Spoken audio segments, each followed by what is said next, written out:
కహాతీయులను గురించి దేవుడు చెప్తూ 30 ఏండ్లు మొదలుకొని 50 ఏండ్ల ప్రాయం వరకు కలిగినటువంటి ప్రత్యక్ష గుడారంలో పని చేయుటకు చేరగల వారందరి సంఖ్య వ్రాయించు అని చెప్పేసి అన్నాడు. ఇక కింది వచనాలు గనక మనం గమనించినట్లయితే వాళ్ళకి అప్పగించే బాధ్యత ఏంటంటే అతి పరిశుద్ధమైన దాని విషయంలో ప్రత్యక్ష గుడారం మందు కహాతీయులు చేయవలసిన సేవ ఏదనగా, అంటే వచ్చారు కదా అని వాళ్ళ ఇష్టమైంది వాళ్ళు చేయటానికి కాదు, దేవుడు ఏదైతే నిర్ణయిస్తాడో దాన్ని మాత్రమే చేయాలి. అంటే వీళ్ళే కాదు, ఎవరైనా సరే దేవుడు వాళ్ళ కొరకు ఏ డ్యూటీ అయితే ఇస్తాడో దాన్ని మాత్రమే, ఎక్కువ చేయకూడదు, తక్కువ చేయకూడదు. వాళ్ళు ఏం చేయాలంటే చెప్తున్నాడు 5వ వచనం, దండు ప్రయాణమైనప్పుడు అహరోను అతని కుమారులు లోపలికి వచ్చి ఆ అడ్డతెరను దించి, బాగా గమనించండి, వాళ్ళు బాగా చదువుకోవాలి. అహరోను ఆయన కుమారులు లోపలికి వచ్చి అడ్డతెర దించి దానితో సాక్ష్యపు మందసాన్ని కప్పి దాని మీద సముద్ర వత్సల చర్మమయమైన కప్పును వేసి దాని మీద అంతా నీల వర్ణము గల బట్టను పరిచి దాని మోత కర్రలు దూర్చాలి. ఇదంతా ఎవరు చేయాలంటే అహరోను ఆయన సంతానం వచ్చి చేయాలి. సన్నిధి బల్ల మీద నీలి బట్టను పరిచి దాని మీద గిన్నెలు, దూపార్తులు, పాత్రలు, తర్పణ పాత్రలు ఉంచాలి. నిత్యంగా ఉంచవలసిన రొట్టెలు దాని మీద ఉంచాలి. అప్పుడు వారు వాటి మీద ఎర్రబట్ట పరిచి దాని మీద సముద్ర వత్సల చర్మం కప్పివేసి దాని మోతకర్రలు దోర్చాలి. తర్వాత ఇక కిందగా కనుక మీరు వరుసగా చూసినట్లయితే ఏమేం చేయాలి అని చెప్పేసి వరుసగా వాళ్ళు చేయాల్సిందంతా కూడా లిస్ట్ ఇస్తూ ఉన్నాడు. లిస్ట్ ఇచ్చిన తర్వాత 15వ వచనము అన్ని కూడా మోతకర్రలు దూర్చేసి రెడీ అయిపోతే దాని మీద 15వ వచనము, దండు ప్రయాణమైనప్పుడు అహరోనును అతని కుమారులు పరిశుద్ధ స్థలం యొక్క ఉపకరణాలన్నిటినీ కప్పుట ముగించిన తరువాత కహాతీలు దాన్ని మోయ రావాలి. ఇదంతా మోసేది మేమే కదా అని చెప్పేసి ముందొచ్చి వీళ్ళు ప్యాక్ చేసుకోకూడదు. అంటే బాగా అర్థమవుతుంది కదా. ఇట్లనే ప్యాకింగ్ అంతా కూడా వాళ్ళు వచ్చి వాళ్ళంతా కూడా ప్యాక్ చేసి మోత కర్రలు దూర్చిన తర్వాత జస్ట్ ఆ కర్రలు మోయటానికి మాత్రం వాళ్ళు రావాలి. వాళ్ళకి బాగానే అర్థమవుతుంది. తేడా ఏదన్నా వచ్చింది అంటే ఇక అక్కడ పడి అక్కడ చచ్చిపోవటమే. ఈవేళ అంటే ప్రత్యక్ష గుడారంలో అయితే ఏం జరుగుతుందంటే దేవుడు ఎవరికి నిర్ణయించింది వాళ్ళే రావాలి. అలా కాకుండా ముందు వచ్చి నేను ప్యాక్ చేస్తానని పట్టుకొని తాళ్లు కట్టడం మొదలు పెడితే అక్కడే చచ్చిపోతాడు. ఇవాళ మీరు సంఘాన్ని చూడండి, సంఘంలో జరిగేటువంటి విషయం ఏంటంటే ఎవరు చేయవలసింది వాళ్ళు చేయరు. అంటే సమస్యలు ఎప్పుడు కూడా మనకి ఎక్కడ వస్తాయంటే ఎవరు చేయాల్సింది వాళ్ళు చేయరు. అంటే ఎవరు చేయవలసింది అంటే దానికి కూడా ఎవరు చేయాల్సింది వాళ్ళకు ఉంటుందా అంటే ఖచ్చితంగా ఉంటుంది. మీరు చూడండి, స్థానిక సంఘం కానీ ఒక శరీరం కానీ చక్కగా నడవాలి అంటే తలను పెట్టాడు, తల చేసే పని తల చేయాలి. ఇంకా అందులో అవయవాలు కళ్ళు కానీ ముక్కు కానీ ఇవన్నీ కూడా ఉన్నాయి కదా. ఈ అవయవాలు ఏ చేసే పని అది చేయాలి. అది చేస్తేనే ఒక శరీరం బాగా నడుస్తుంది. ఇక్కడ కూడా ప్రత్యక్ష గుడారం నడవాలి అంటే ఎవరు చేసే పని వాళ్ళకి అప్పగించాడు. స్థానిక సంఘం కూడా చక్కగా నడవాలి అంటే ఎవరు చేసే పని వాళ్ళు చేయాలి. అలా చేయలేదనుకోండి, ఈరోజు స్థానిక సంఘాల యొక్క అవస్థలు ఇట్లా ఉండటానికి కలిగిన కారణం ఏంటంటే కొందరేమో అసలు చేయాల్సింది కూడా చెయ్యరు. ఇంకొందరు ఏం చేస్తారంటే వాళ్ళు చేయకూడనటువంటి వాటిలో తలదూర్చి మొత్తం అంతా కూడా పాడు చేస్తూ ఉంటారు. ఇంకేదన్నా అయ్యారనుకోండి, ఇక ఆ తర్వాత పోటీలు వస్తూ ఉంటాయి. ఆ తర్వాత కూడా మీరు గమనిస్తూ ఉంటారు. ఇక తర్వాత చెప్తున్నాడు, కహాతీలు దాన్ని మోయ రావాలి. అయితే వారు చావక ఉండునట్లు పరిశుద్ధమైన దాన్ని వాళ్ళు ముట్టకూడదు. వాళ్ళు చావకుండా బతికి ఉండాలి అంటే మాత్రం పరిశుద్ధమైన దాన్ని ముట్టొద్దు. మోయటానికి రమ్మంటే మోయటానికే రండి, మోయటం మాత్రమే చేయండి, అంతకంటే ఎక్కువ చేయొద్దు. ఈరోజు మీరు క్రైస్తవులను కనుక గమనించినట్లయితే కొన్ని క్రిస్టియన్ ఇన్స్టిట్యూషన్స్లలో అంటే ఈవేళకి కూడా మీరు చూసినట్లయితే డిసిప్లిన్ అని చెప్పేసి అన్నారు అనుకోండి. డిసిప్లిన్ అని చెప్పేసి అంటే స్కూల్స్ కానీ కాలేజెస్ కానీ మీరు ఫస్ట్ మీకు ఈ లోకంలో అంటే మన దేశంలో డిసిప్లిన్ అనే విషయంలో స్కూల్స్ కానీ కాలేజెస్ కానీ వస్తే ఫస్ట్ చెప్పేది ఏంటంటే క్రిస్టియన్ స్కూల్స్ లేదా క్రిస్టియన్ కాలేజెస్. ఎందుకు? అధికారం అనేటువంటిది ఎట్లా వస్తుంది అనేటువంటిది వాళ్ళకి తెలుసు. ఎవరు ఎంతవరకు పని చేయాలి అనేటువంటిది వాళ్ళకి తెలుసు. వాళ్ళ పరిధి ఏమిటి అనేటువంటిది వాళ్ళకి తెలుసు, లేదా తెలుసుకోవాలి. అట్లా చేస్తే మాత్రమే వాళ్ళు జీవితంలో ముందుకెళ్తారు. మీరు చూడండి, భారతదేశంలో ఉన్నటువంటి గొప్ప గొప్ప నాయకులందరూ కూడా క్రిస్టియన్ ఇన్స్టిట్యూషన్స్లో చదువుకున్న వాళ్ళే. పెద్ద పెద్ద నాయకులు, పొలిటీషియన్స్ చూడండి, పెద్ద ర్యాంక్స్లోకి వెళ్ళిన వాళ్ళని చూడండి. అంటే దీని వెనకాల ఉన్నది ఏంటంటే డిసిప్లిన్. ఈ రోజు కూడా స్థానిక సంఘంలో మనం నేర్పాల్సింది ఏంటంటే డిసిప్లిన్. ఎవరు పరిధి ఎంతవరకు, ఎవరు ఎంతవరకు చేయాలి. ఉదాహరణకి మనకు ముక్కు పెట్టాడు, నోరు పెట్టాడు, చెవి పెట్టాడు. మీకు బాగా అర్థమవుతుంది కదా. ముక్కుకు 2 రంధ్రాలు ఉన్నాయి, చెవులకి కూడా ఆ చెవి కోటి ఈ చెవి కోటి 2 రంధ్రాలు ఉన్నాయి, నోటికో రంధ్రం ఉంది. నోరు కాసేపు దగ్గో తుమ్మో వచ్చి బిజీగా ఉందనుకోండి, ఈ లోపు మీరు టిఫిన్ చేస్తున్నారు, ఒక ఇడ్లీనో అట్టో, దాన్ని తుంచేసి ముక్కులోనో చెవులోనో రంధ్రం ఉందని తోసేస్తారా? అట్లా తోస్తే వెళ్తుందా? అందులో మాత్రం హోల్ లేదా, లోపలికి వెళ్ళదా అంటే దానికి ఒక హోల్ ఉన్న మాట వాస్తవమే, కానీ నోట్లో నుంచి వెళ్లాల్సిన నోట్లోనే సిస్టము, ముక్కులో నుంచి వెళ్లాల్సిన ముక్కులోనే, చెవిలో నుంచి వెళ్లాల్సిన చెవిలోనే. ఏ అవయవం చేసే పని ఆ అవయవమే చేస్తుంది.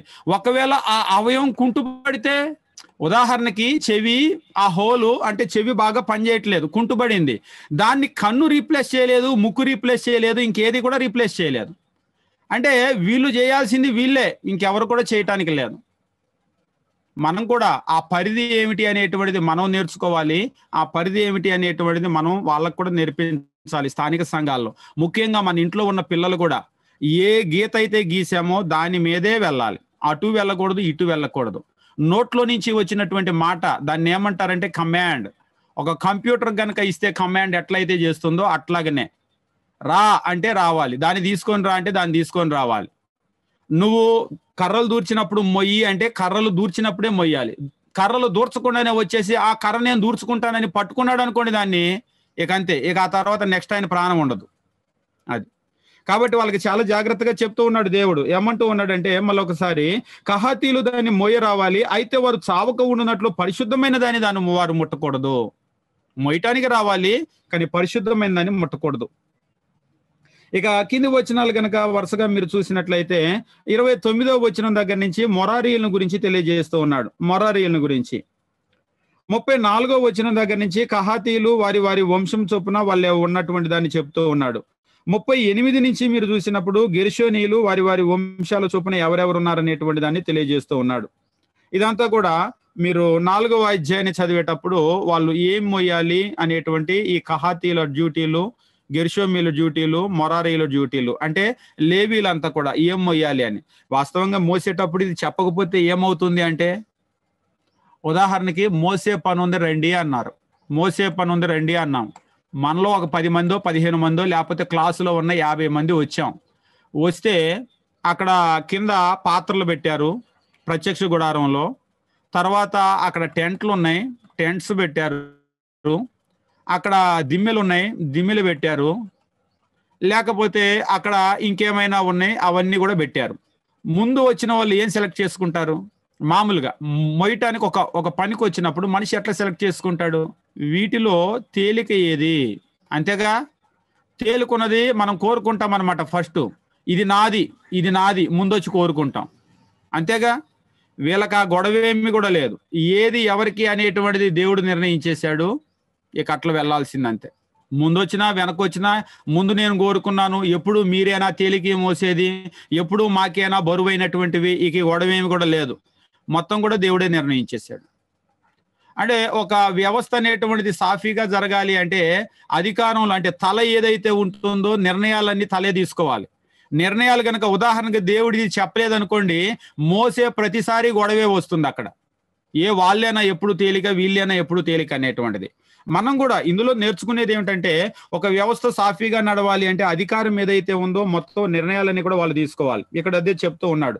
ఇక 5వ అధ్యాయాన్ని మీరు చూసినప్పుడు 5వ అధ్యాయం 1 నుంచి 4 వచనాల్లో పవిత్రతను గురించి దేవుడు మాట్లాడుతూ ఉన్నాడు, అపవిత్రతను గురించి మాట్లాడుతున్నాడు. ప్రతి కుష్ఠరోగి, స్రావం కలిగిన ప్రతివాడు, శవాన్ని ముట్టడం వలన అపవిత్రుడైన ప్రతివానిని పాలెం నుంచి వెలివేయాలి అని ఇజ్రాయేలీలకు ఆజ్ఞాపించు. నేను నివసించు వారి పాలెంలో వారు అపవిత్రపరచుకున్నట్లు మగవాడినేమి మగవాడినేమి ఆడదాన్నేమి అందరినీ పంపేసే. ఆడ మగ తేడా ఏమీ లేదు, ఇందులో చిన్న పెద్ద తేడా కూడా లేదు. మీరు ఇక్కడ గమనించినట్లయితే పవిత్రత అనేటువంటి విషయంలో దేవుడు చాలా స్ట్రిక్ట్ అన్నమాట. 5వ అధ్యాయం పవిత్రత అనేటువంటి విషయంలో దేవుడు ఆయన చాలా ఖచ్చితంగా వ్యవహరిస్తాడు, చాలా స్ట్రిక్ట్ ఆయన. ఇందులో ఆడ మగ తేడా లేదు.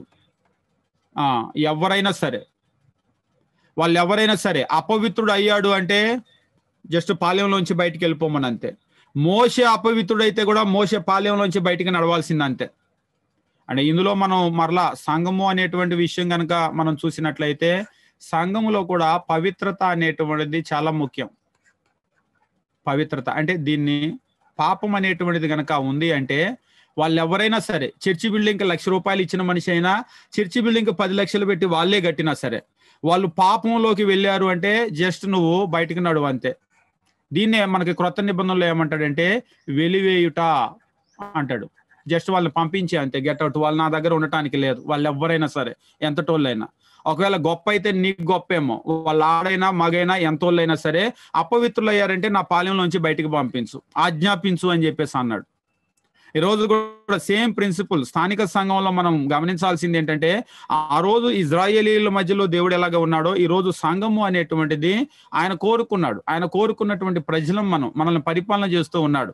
ఈ రోజు మనము ఆ పవిత్రతను మెయింటైన్ చేయాల్సిన వాళ్ళం. వాస్తవంగా పాత నిబంధనలో వాళ్ళకి ఏదైతే ఇచ్చాడో అది నీడ, నిజస్వరూపం అనేటువంటిది. ఇది మీరు గమనించండి, నీడ విషయంలోనే దేవుడు ఇంత స్ట్రిక్ట్ గా ఉంటే పాత నిబంధనలో మరి ఇది నిజస్వరూపం. ఇక్కడ ఎట్లా ఉండాలి మనం క్రొత్త నిబంధనలో ఈ పవిత్రత విషయంలో దాన్ని మనం గుర్తించాలి. ఆయన చాలా సీరియస్ ఆ విషయంలో. అది ఒకసారి అనిపిస్తూ ఉంటుంది, స్థానిక సంఘాలంటే జనాల్ని తెచ్చి కుర్చీలు నింపే పనే చేస్తున్నారు కానీ దీని మీద ఎవరు కాన్సన్ట్రేట్ చేయటం లేదేమో. ఎవరు అంటే అందరినీ మనం నిందించడానికి లేదు, ఎక్కువ మంది మాత్రం దీని మీద కాన్సన్ట్రేట్ చేయటం లేదు అని ఒప్పుకోవాల్సింది. ఎక్కువ మంది వచ్చేటువంటి వాళ్ళ జీవితాలు. కాబట్టి దేవునికి కావాల్సింది ఏంటంటే ఆయనకి క్వాంటిటీ కావాలి, but at the same time quality is very important. ఆ క్వాలిటీ కనుక లేకపోతే అసలు దేవుడు ఉండడు, ఖాళీ చేసి వెళ్ళిపోతాడు. మనం పాత నిబంధన కూడా చదివినప్పుడు ఇజ్రాయేలీలు అంటే అక్కడ ఆ మందిరంలోకి దేవుడు ప్రత్యక్షత అనేటువంటిది వచ్చింది, దాన్ని ఖాళీ చేసి ఎప్పుడు వెళ్ళిపోతాడు అనేటువంటి దాన్ని కూడా మనం గమనిస్తాం రాబోయే రోజుల్లో. ఆ తర్వాత 5వ అధ్యాయము 11వ వచనం దగ్గర నుంచి మనం గమనించేటప్పుడు వ్యభిచారం జరిగింది అనేటువంటి దానికి పరీక్షను గురించి తెలియజేస్తూ ఉన్నాడు. ఉదాహరణకి భార్యాభర్తలు, తన భార్య మీద ఎవరికన్నా అనుమానం వచ్చింది, ఎవరితోనో వెళ్తుంది, తప్పు చేస్తుంది, కానీ పట్టుబడలేదు. పట్టుబడకపోతే ఇవాళ ఏం చేయాలి, మనం సీసీ కెమెరాలు పెట్టుకోవాలి. లేదంటే ఆ ఫోన్ కాల్స్ ఉంటాయి కదా, అవన్నీ కూడా ట్యాప్ చేయాలి. చేసి ఆమె ఎవరితోన్నా మాట్లాడుతుందా, తప్పు జరుగుతుందా చూడాలి. మరి ఆ రోజుల్లో ఈ వ్యవస్థ అంతా కూడా లేదు. మరి ఏం చేసింది అని చెప్పేసి అంటే ఒకవేళ 12వ వచనము, ఒకని భార్య త్రోవ తప్పి వానికి ద్రోహం చేసిన యెడల, అనగా వేరొకడు ఆమెతో వీరస్ఖలనముగా శయనించిన యెడల, ఆమె భర్తకు ఆ సంగతి తెలియబడక వాని కన్నులకు మరుగై ఉండి అపవిత్రపరచబడింది అనుటకు సాక్ష్యం లేకపోయినా, ఆమె పట్టుబడకపోయినా వాని మనసులో రోషం పుట్టి తప్పు జరిగింది అనేటువంటిది ఒక్కోసారి రుజువులు దొరకవు, కానీ అనుమానం అయితే ఉంది ఇది ఖచ్చితంగా జరిగి ఉంటుంది అని. అప్పుడు ఏం చేయాలంటే ఆ భార్యను తీసుకొని యాజకుని దగ్గరికి రావాలి. ఇక్కడ చెప్తూ ఉన్నాడు, యాజకుని దగ్గరకు మీరు గమనించినట్లయితే వాని మనసులో రోషం పుట్టిన యెడల 15వ వచనం, ఆ పురుషుడు యాజకుని యొద్దకు తన భార్యను తీసుకుని వచ్చి ఆమె విషయం తూమిడు యవల పిండి 10వ వంతు తేవాలి, వాడు దాని మీద నూనె పోయకూడదు, నూనె పోయకుండా దాన్ని తీసుకొని రావాలి. తీసుకొని వచ్చినప్పుడు 17వ వచనం, తర్వాత యాజకుడు మంటి కుండతో పరిశుద్ధమైన నీళ్లు తీసుకోవాలి. మరియు యాజకుడు మందిరంలో నేలలో ఉన్నటువంటి ధూళి కొంచెం తీసుకొని ఆ నీళ్ళలో వేయాలి. బాగా గమనించండి, పాత నిబంధనలో ప్రత్యక్ష గుడారంలో ఉన్నటువంటి దేవుని మందిరంలో ఉన్నటువంటి మట్టికి శక్తి ఉందా అంటే ఈ వచనాన్ని చదివినప్పుడు అవును ఉంది. అదొక మిరాక్యులస్ పవర్ అన్నమాట. అది ఏం చేస్తుందో తర్వాత చూద్దాం. ఇవేళ కూడా కొంతమంది చచ్చిపోతే వాళ్ళ సమాధుల దగ్గరికి వెళ్ళిపోయి మట్టి తవ్వుకొని తెచ్చుకొని నీళ్ళలో వేసుకొని కలుపుకొని తాగుతున్నారు కొన్ని సంఘాలు. ఇది పూర్తిగా అజ్ఞానము, అవివేకము. అటువంటి శక్తి ఈరోజు ఈ పరిశుద్ధుల సమాధులకు ఇవ్వలేదు. అసలు ఏ సమాధికి ఇవ్వలేదు. చర్చి బిల్డింగ్ లో ఉన్న మట్టి పొట్లం కట్టుకొని వెళ్ళినా కానీ ఇటువంటి శక్తి అనేటువంటిది ఉండదు. దాన్ని చూసి వీళ్ళ కన్ఫ్యూజ్ అవ్వద్దు. యాజకుడు ఏం చేస్తాడంటే నేల ఉన్నటువంటి ధూళి కొంచెం తీసుకొని ఆ నీళ్ళలో వేయాలి. తరువాత యాజకుడు యెహోవా సన్నిధిని ఆ స్త్రీని నిలబెట్టి ఆ స్త్రీ తల మీద ముసుగు తీసి, దీన్ని బట్టి వాళ్ళు కొందరు అంటారు, అవును హెబ్రీలు ఆడవాళ్ళు ముసుగు వేసుకునే వాళ్ళ అంటే, అవును హెబ్రీ ఆడవాళ్ళు ముసుగు వేసుకునేటువంటి వాళ్ళు, ముసుగు తీసి అని చెప్పేసి అన్నాడు కదా. అంటే వాళ్ళకు ముసుగు ఉండేది. ఇప్పుడు ఈ స్త్రీ ముసుగు తీసి రోష విషయమైనటువంటి నైవేద్యము అనగా ఆ జ్ఞాపకార్థ నైవేద్యమును ఆమె చేతుల్లో ఉంచాలి. శాపం పొందించు చేదు నీళ్లు యాజకుని చేతిలో ఉండాలి. అప్పుడు యాజకుడు ప్రమాణం చేపిస్తాడు, నేను ఏ తప్పు చేయలేదు అని నువ్వు ప్రమాణం చేసి ఇదిగో నీ చేతిలో ఉన్నటువంటి ఈ మట్టి కుండలో నీళ్లు తాగు అని చెప్పేసి.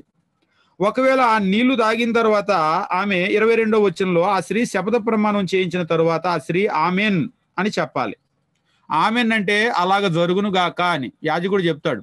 ఒకవేళ నేనే గనక ఇలా తప్పు చేయక జరిగి ఉన్నట్లయితే నా నడుము పడిపోను గాక అని చెప్పేసి అంటే ఆమె ఆమెన్ అని చెప్పేసి అంటే 21వ వచనం, యెహోవా నీ నడుము పడినట్లు నీ కడుపు ఉబ్బునట్లు చేయటం వలన యెహోవా నీ జనుల మధ్య నేను శాపానికి ప్రమాణంగా ఆస్పాదంగా చేయనుగాక అంటే ఆమెన్, అలాగేనే చేయని. ఒకవేళ నేను గనక నా భర్తకి నేను మోసం చేసి నమ్మకంగా ఉండకుండా ఎవరితోనో తప్పు చేస్తే నా నడుము పడిపోయి అలాగనే నా కడుపు ఉబ్బిపోయి నేను ఇజ్రాయేలీల్లో శాపానికి ఆస్పాదంగా ఉంటాను, ఆమెన్ అని చెప్పేసి ఆమెనాలి.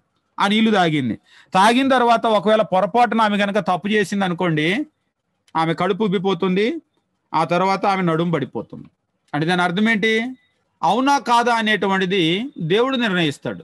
అంటే ఇప్పుడు భర్తకి అనుమానం వచ్చింది, నువ్వు రోజు భార్యను కొట్టొద్దు, అవునా కాదా అనేటువంటిది జస్ట్ దేవునికి వదిలిపెట్టు, దేవుడు చూసుకుంటాడు. అవునా కాదా అనేటువంటిది దేవుడు నిర్ణయిస్తాడు. యాజకుని దగ్గరకు వస్తే ఆ టెస్ట్ చేస్తాడు. ఆ టెస్ట్ చేస్తే తాగిన తర్వాత కూడా ఆమెకి ఏమీ కాలేదు, ఆమె నడుము బాగుంది, ఆమె కడుపు బాగుంది, ఆమె అంతా పర్ఫెక్ట్ గా ఉంది అంటే ఆమెలో ఏ దోషం లేదు, నీ భార్యను తీసుకొని నీ ఇంటికి వెళ్ళిపోయిక. అదనమాట దాని గురించి తెలియజేస్తున్నాడు. అంతేగాని అక్కడ మట్టి వేసుకొని తాగారు కదా, ఇవాళ కూడా మేము మా ప్రార్థనా మందిరం దగ్గరికి వెళ్ళి మట్టి తోడుకొని వస్తాము, లేకపోతే మేము పరిశుద్ధుల సమాధుల దగ్గరికి వెళ్ళి, ఇక్కడ మీరు కృష్ణా జిల్లాలో కూడా అవుటుపల్లి అని ఒక ఊరు ఉంది, జోసెఫ్ తంబి అని ఒక సమాధి ఉంటుంది, ఆయన సమాధి దగ్గర ఉన్నటువంటి ఆ మట్టి అంతా కూడా తోడుకొని వచ్చేస్తారు. ఆయన ఆ రోజుల్లో బతికినటువంటి ఇల్లు ఉందట, ఆ గదిలో మట్టి అంతా తోడుకొని వచ్చేస్తారు. వీళ్ళు ఏం చేస్తారంటే నిర్వహించే వాళ్ళు ట్రాక్టర్ల పొలంలో మట్టి తెచ్చి మళ్ళీ ఇందులో నింపుతారు. ఈ మట్టి తీసుకొని వచ్చి వాళ్ళు ఒక గ్లాసులో నీళ్లు తీసుకొని ప్రార్థన చేసుకొని ఆ మట్టి అందులో కలిపేసి ప్రార్థన చేసుకొని తాగుతారు. సర్వరోగ నివారణి అని వాళ్ళ నమ్మకం. కానీ సైన్స్ చెప్తూ ఉంది, మట్టి తాగితే మీకు లేని జబ్బులు కూడా వస్తాయి, ఉన్న జబ్బు తాగటం తర్వాత. అందులో సమాధుల్లో మట్టి అసలు తెచ్చుకోవద్దు, ఎందుకంటే అందులో శవం అంతా కూడా కుళ్ళిపోయి కలిసిపోయి ఉంటాయి కదా, ఆ మట్టి అసలు మనం ముట్టుకోకూడదు కూడా. అందుకనే మీరు సమాధుల్లోకి వెళ్తే కూడా కాళ్ళు కడుక్కొని వస్తారు, అక్కడే పంపో బావో ఏదో పెడతారు. అంతేగాని అటువంటి పనులు మనం చేయకూడదు, అజ్ఞానము మూర్ఖత్వం అవుతుంది. మరి ఇక్కడ జరిగింది కదా అంటే ఇది మట్టి వల్ల జరిగినటువంటిది కాదు, మిరాక్యులస్ పవర్, ఆ శక్తి దేవునికి ఉంది, ఆ శక్తి మట్టికి లేదు. ఈవేళ ఇజ్రాయెల్ దేశానికి వెళ్ళి ఆ మట్టి తీసుకొని నీళ్ళలో వేసినా కానీ ఈ టెస్ట్ చేస్తే ఈ టెస్ట్ జరగదు. మరి ఆ రోజు జరిగింది కదా అంటే అది దేవుని వల్ల జరిగింది, దేవుడు దానికి అనుమతించాడు. అది తర్వాత 6వ అధ్యాయము మనం గమనించినప్పుడు 6వ అధ్యాయము 1వ వచనం నుంచి మనం చూసినట్లయితే నాజీరును గురించినటువంటి విషయాన్ని ఇక్కడ తెలియజేస్తూ ఉన్నాడు. 2వ వచనం, నువ్వు ఇజ్రాయెల్తో ఇట్లను, పురుషుడే గాని స్త్రీయే గాని యెహోవాకు నాజీర్ అగటానికి ఎవరైనా మొక్కుకొని తను ప్రత్యేకించుకుని ఎడల వాడు ద్రాక్షరసం మద్యం మానేసేయాలి. అదంతా కూడా వాళ్ళు తాగకూడదు, వాళ్ళు ఎట్లా ఉండాలి, వాళ్ళు ఎట్లా ప్రత్యేకంగా జీవించాలి, ఈ విధానాలన్నింటినీ కూడా తెలియజేస్తూ ఉన్నాడు అనమాట నాజీర్ అయ్యేటువంటి వాళ్ళని గురించి. 6వ అధ్యాయము 22వ వచనం నుంచి చూసినప్పుడు ఇజ్రాయేలీలను ప్రధాన యాజకుడు అహరోను దీవించవలసినటువంటి దీవెనల గురించి తెలియజేస్తూ ఉన్నాడు. 22, నీవు అహరోనుతో ఆయన కుమారులతో ఇలాగను మీరు ఇజ్రాయేల్ని ఇలాగ దీవించాలి, యెహోవా నిన్ను ఆశీర్వదించి నిన్ను కాపాడును గాక. ఆశీర్వచనాలు యాజకుల నోటిలో నుంచి రావాలి. ఇజ్రాయేల్ సమాజాన్ని వాళ్ళు ఎప్పుడు దీవిస్తూ ఉండాలి. యెహోవా నిన్ను ఆశీర్వదించి నిన్ను కాపాడును గాక, యెహోవా నీకు తన సన్నిధి ప్రకాశింపజేసి నిన్ను కరుణించును గాక. 3, యెహోవా నీ మీద తన సన్నిధి కాంతి ఉదయింపజేసి నీకు సమాధానం కలగజేయునుగాక అని వాళ్ళు ఇజ్రాయేల్ సమాజాన్ని దీవించాలి. అట్లు వారు ఇజ్రాయేళ్ల మీద నా నామమును ఉచ్చరించటం వలన నేను వారిని ఆశీర్వదిస్తాను. దేవుని ఆశీర్వాదం ఎట్లా వస్తుంది అంటే యాజకుడు ఉచ్చరించుట ద్వారా ప్రజలకు లభిస్తుంది.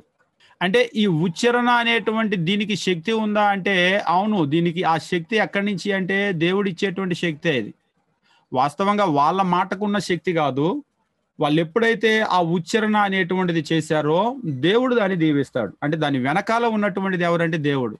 అంతేగాని అమ్మో వాళ్ళ నోరు చాలా పవర్ఫుల్ అండి అని చెప్పేసి అంటే నోరు అంటే వెనకాల ఉండేటువంటి దేవుడు అంతే. ఆయన చేస్తే జరుగుతుంది, ఆయన చేయకపోతే జరగదు. యాజకులు వాళ్ళ నోట్లో నుంచి గనక ఆ మాట చెప్తే దాన్ని దేవుడు ఫలింపజేస్తాడు.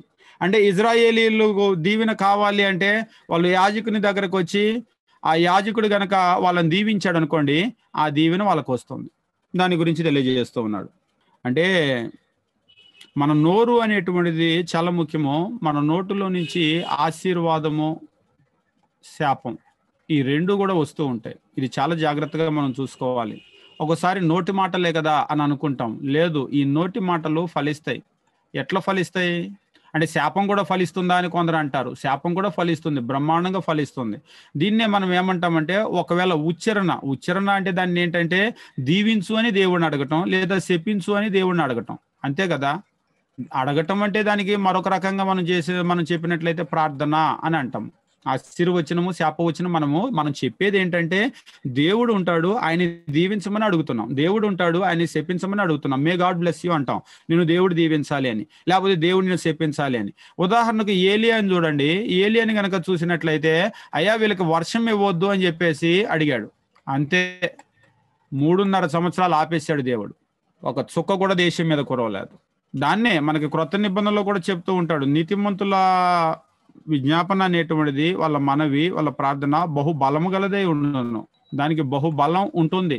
ఒకసారి ఒక ఊరు వెళ్ళాను. ఒక ఊరు వెళ్తే ఆయన చెప్తూ ఉన్నాడు, ఆ సేవకుడు చెప్పాడంట, ఆ సేవకుడి దగ్గరకు వచ్చి ప్రార్థన చేయమన్నారంట. అమ్మ, ప్రార్థన నేను చేయటం ఎందుకు, మీరే చేసుకోవచ్చుగా, మీరు చేసిన దేవుడు వింటాడని.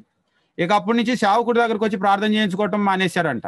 ఆ తర్వాత ఎలాంటి ఐడియాలజీలోకి వెళ్ళిపోయారంటే, ఆయన చేసిన ప్రార్థన దేవుడు వింటాడు, మేము చేసిన ప్రార్థన వింటాడు, ఇంకా ఆయన దగ్గరికి వెళ్ళటం ఎందుకు అని. నేను అడిగాను, ఆయన యొక్క విశ్వాసము మీ విశ్వాసము సమానమేనా అని. ఆయన విశ్వాసము మీ విశ్వాసము ఇప్పుడు దేని మీద ఆధారపడి ఉంటుందంటే, మీ విశ్వాసము. నీతిమంతుల విజ్ఞాపన అని చెప్పేసి అన్నాడు కదా. మీ విశ్వాసం కంటే ఆయన విశ్వాసం అనేటువంటిది చాలా బలంగా ఉంటుంది. కాబట్టి మీ విజ్ఞాపన కంటే ఆయన విజ్ఞాపన అనేటువంటిది చాలా పవర్ఫుల్గా ఉంటుంది. ఇప్పుడు మీరు డైరెక్ట్గా ఉద్యోగానికి వెళ్ళరు, ఒక రికమెండేషన్ లెటర్ తీసుకుంటారు. ఈ విజ్ఞాపన అనేటువంటిది ఏంటంటే రికమెండేషన్ అన్నమాట.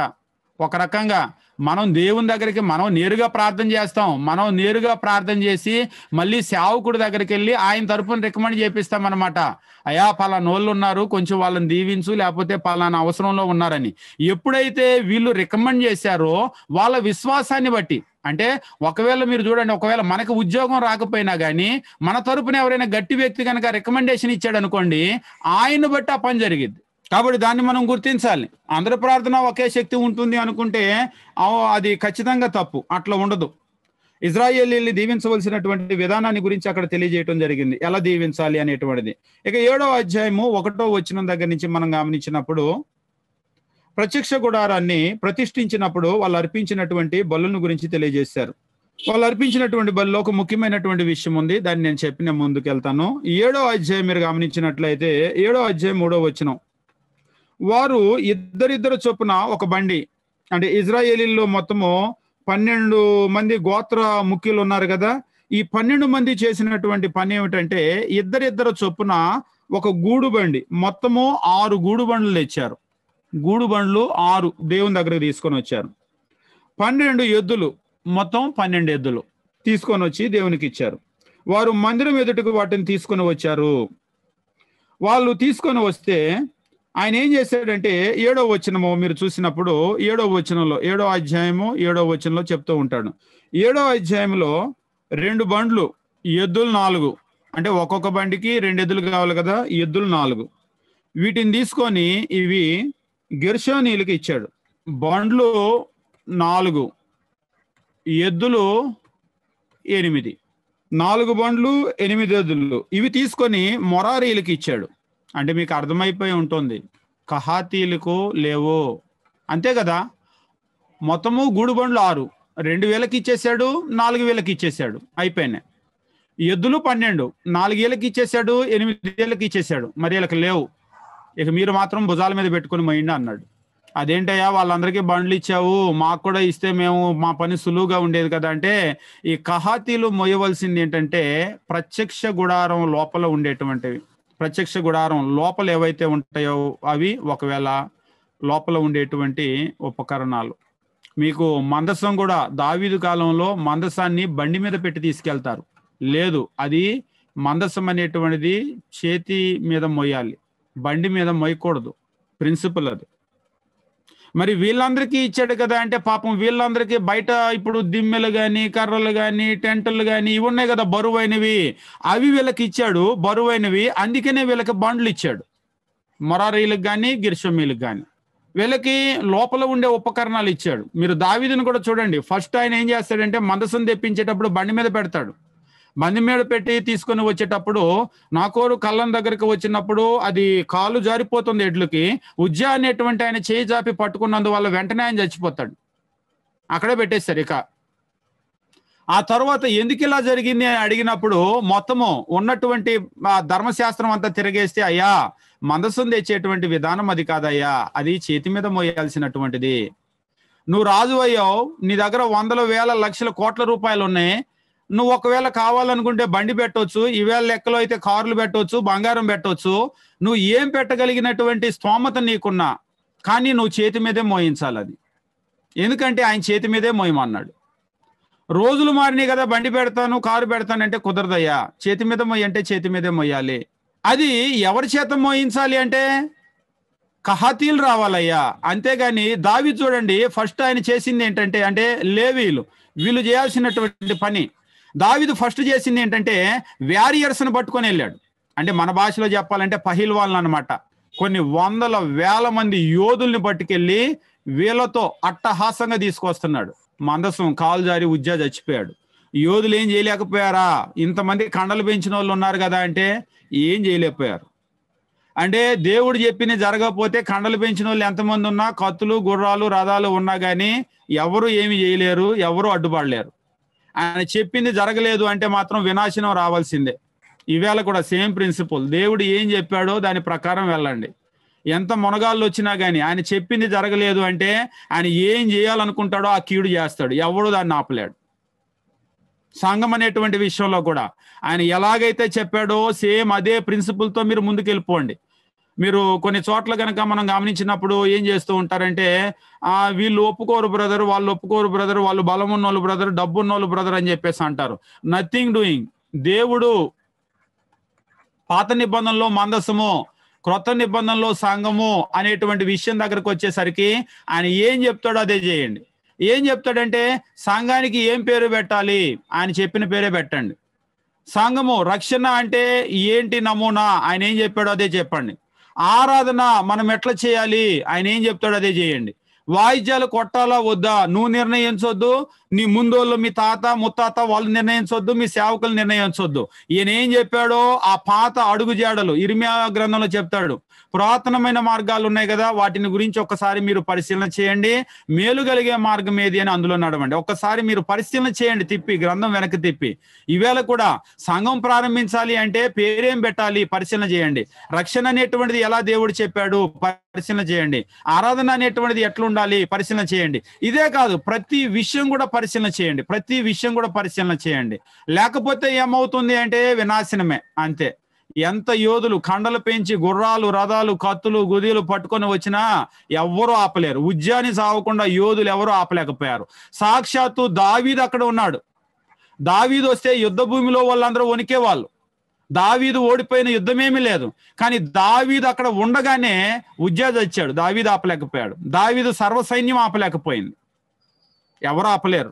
ఆయన ఏం చెప్పాడో జరగాల్సిందే. ఆయన సుప్రీం అన్నమాట. ఆయన కంటే సుప్రీం ఎవరు లేరు. ఎవరు వచ్చి నించున్నా అంటే ఈవేళ కలెక్టర్ వచ్చి నించున్నా, ఎమ్మెల్యే నించున్నా, మినిస్టర్ నించున్నా, ఎవరు వచ్చి నించున్నా కానీ ఈయన చెప్పిందే జరగాలి అంతే. రూల్ మారటానికి లేదు. ఈవేళ హైందవులు అది అప్రిషియేట్ చేస్తారు. మా హిందూ దేవాలయాల్లో అయితే మినిస్టర్ వచ్చాడంటే ఒకలాగా స్పెషల్ లైను, లేకపోతే ఇంకొకరు వచ్చారంటే ఒకలాగా, ఇంకొకరు వస్తే ఒకలాగా మారుతాయి. కానీ మీ క్రిస్టియన్స్ మాత్రము చర్చిలో దేవునికే మహిమనిస్తారండి, ఇంకెవ్వరిని కూడా గణపరచరు అని. ఒకప్పుడు అట్లే ఉండేది. కానీ ఈవేళ ఎమ్మెల్యే వచ్చాడని దేవుడిని వదిలేసి ఈయన మహిమపరుస్తున్నారు. ఏ మినిస్టర్ వచ్చాడని ఆయన్ని మహిమపరచడానికి ఆరాధన కార్యక్రమం ముందు ముగించడం, తర్వాత మొదలు పెట్టడం, కార్యక్రమం అంతా చేంజ్ చేయడం చేస్తారు. ఇక్కడ మనం గమనించాలి, ఈయన కంటే సుప్రీం ఎవరు కూడా లేరు. ఈయన చెప్పిందే జరగాలి.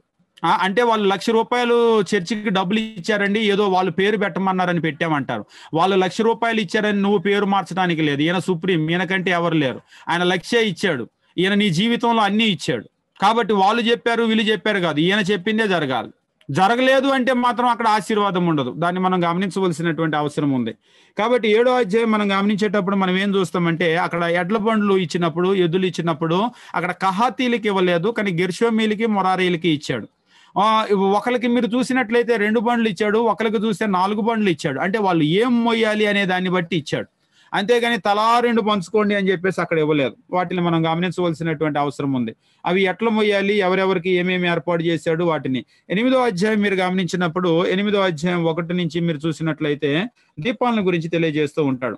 నీవు అహరోనుతో నువ్వు దీపం వెలిగించేటప్పుడు ఆ 7 దీపాలు, 8వ అధ్యాయం దీపాలు ఏం చెప్పాడు దీపాలను గురించి అంటే, నువ్వు చెప్పాల్సింది ఏంటంటే దీపాలు వెలిగించేటప్పుడు ఆ 7 దీపాలు, ఆ 7 దీపములు వెలుగు దీపవృక్షానికి ముందు పడినట్లు వాటిని వెలిగించవలనని చెప్పాను. దాని వెలుగు, ఈ దీపాల వెలుగు ఉంటుంది కదా, ఈ వెలుగు ముందు పడాలి. ఒకవేళ మీరు ప్రత్యక్ష గుడారానికి వెళ్ళి దీపస్తంభం అనేటువంటిది ఎక్కడ పెడతారు, ఆ దీపాలు, ఈ 7 దీపాలు ఉన్నాయి కదా, ఈ దీపాల యొక్క పరిస్థితి ఏంటి, ఆ వెలుగు ఎటు పడాలి అంటే, ఈ వెలుగు ముందు పడాలి అంటే ఇందులో ఏంటంటే ఎటో ఒకటి దీపం వెలిగించడం కాదు, ఎటు పడాలి అనేది కూడా ఆయనే చెప్తాడు, ఆయనే చెప్పాలి. అంటే నువ్వు దీపం వెలిగించడం ఇంపార్టెంట్ కాదు, ఆ దీపం యొక్క వెలుగు ఉంది కదా, ఈ వెలుగు ఎటు పడాలి ఒక ఉద్దేశంతో ఆయన వెలిగించమన్నాడు, అది ముందు పడాలి అంటూ ఉన్నాడు. యెహోవా మోషేకు ఆజ్ఞాపించినట్లు అతడు దీపవృక్షానికి ఎదురుగా దాని దీపాలు వెలిగించెను. ఆ దీపము బంగారు నకీషి పని, అది దాని స్తంభం మొదలుకొని పుష్పాల వరకు నకీషి పని గలది. యెహోవా కనబరిచిన మాదిరిని బట్టి మోషే ఆ దీపాన్ని చేయించను. ఇక్కడ మీరు ఇంటికి వెళ్ళిన తర్వాత స్టడీ చేయండి. వెలుగు ఎటు పడాలి అనేటువంటి దేవుడు చెప్పాడు, ముందు పడాలి. వెలిగించి ఊరుకుంటే సరిపోదా అంటే సరిపోదు, అది ఆ వెలుగు ఎటు పడాలి అనేటువంటిది అని చెప్పాడు. ఈవేళ క్రొత్త నిబంధనలో కూడా వెలుగు ఉందా అనేది ఒకసారి స్టడీ చేయండి, అసలు వెలుగు ఉండాలా అని. ఒకవేళ ఆ వెలుగుంటే ఎటు పడాలి అనేటువంటిది కూడా స్టడీ చేయండి, క్రొత్త నిబంధనలో ఏంటిది ఇదని. తర్వాత 8వ అధ్యాయం 5వ వచనం నుంచి మనం చూసినప్పుడు లేవీలను పవిత్రపరిచేటువంటి దాని గురించి తెలియజేస్తూ ఉన్నాడు. 6వ వచనం, లేవీలను ప్రత్యేకించి వారిని పవిత్రపరచు. దేవుని దగ్గరకు పని చేయడానికి వచ్చినటువంటి లేవీలందరూ కూడా పవిత్రపరచబడాలి, పవిత్రపరచబడాలి. పవిత్రపరచబడితేనే ఆయన దగ్గర పనికి రావాలి. పవిత్రపరచబడకపోతే ఆయన దగ్గర పని చేయటానికి అనర్హులు. సేమ్ ప్రిన్సిపల్ ఇవాళ కూడా, పవిత్రత. ఒకవేళ పొరపాటున పాపం అనేటువంటిది కనుక వచ్చింది అంటే కుదరదు, పవిత్రంగా ఉండాలి. తర్వాత 8వ అధ్యాయం 23వ వచనం నుంచి మనం చదివేటప్పుడు వాళ్ళ రిటైర్మెంట్ గురించి తెలియజేస్తూ, ఇది లేవీలను గురించిన విధి, 20 ఏండ్లు మొదలుకొని పై ప్రాయము గల ప్రతివాడు ప్రత్యక్ష గుడారం యొక్క సేవ పనిలో చేయటానికి రావాలి. ఇక్కడ మీరు చూడండి, ఇక్కడ ఏమంటూ ఉన్నాడంటే 25 ఏండ్లు మొదలుకొని 25 ఏండ్లు మొదలుకొని 50 ఏండ్ల వరకు. ఇందాక మీరు చూసిన అంకె గుర్తుందా? ఇందాక మీకు చూసిన అంకె ఏం చెప్పాడు? ఒకసారి దీన్ని కంపేర్ చేసుకోండి. ఇందాక మనం చూసినటువంటి అంకె 25 ఏండ్లు మొదలుకొని పైప్రాయం గల ప్రతివాడు ప్రత్యక్ష గుడారం యొక్క సేవలో పని చేయటానికి రావాలి. అయితే 50 ఏండ్ల వయసు పొందిన పిమ్మట వారు ఆ పని మాని ఊరకుండాలి. వారు కాపాడవలసిన వాటిని కాపాడటానికి ప్రత్యక్ష గుడారంలో తమ గోత్రపు వారితో కూడా పరిచర్య చేయవలను గాని పని చేయవలదు. పరిచర్య చేయవలను గాని పని చేయవలదు. ఇక్కడ వాళ్ళకి స్ట్రిక్ట్గా చెప్తున్నాడు, మీరు పరిచర్య చేయాలి, పని చేయరాదు. లేవీలు కాపాడవలసిన వాటి విషయంలో నువ్వు వారికి అలాగే నియమించు. నా దగ్గరకు వచ్చినప్పుడు నాదే పని, ఇక వాళ్ళ జీవితంలో నాదే పని, నాకు పరిచర్య చేయాలి, ఇక ఇదే వాళ్ళ పని. ఒక్కోసారి అనిపిస్తూ ఉంటుంది, నిజంగా దేవుడు పని చేసుకుంటూ అంటే పౌలు గారు డేరాలు గుట్టలేదా అని అంటారు. పౌలు గారు డేరాలు గుట్టింది ఆయన ఏదో భార్య బిడ్డలను పోషించుకోవటానికో, ఇంట్లో టీవీ కొనుక్కోవటానికో, ఫ్రిడ్జ్ కొనుక్కోవటానికో, ఇంటద్ది కట్టుకోవటానికో ఆయన డేరాలు కొట్టలేదు.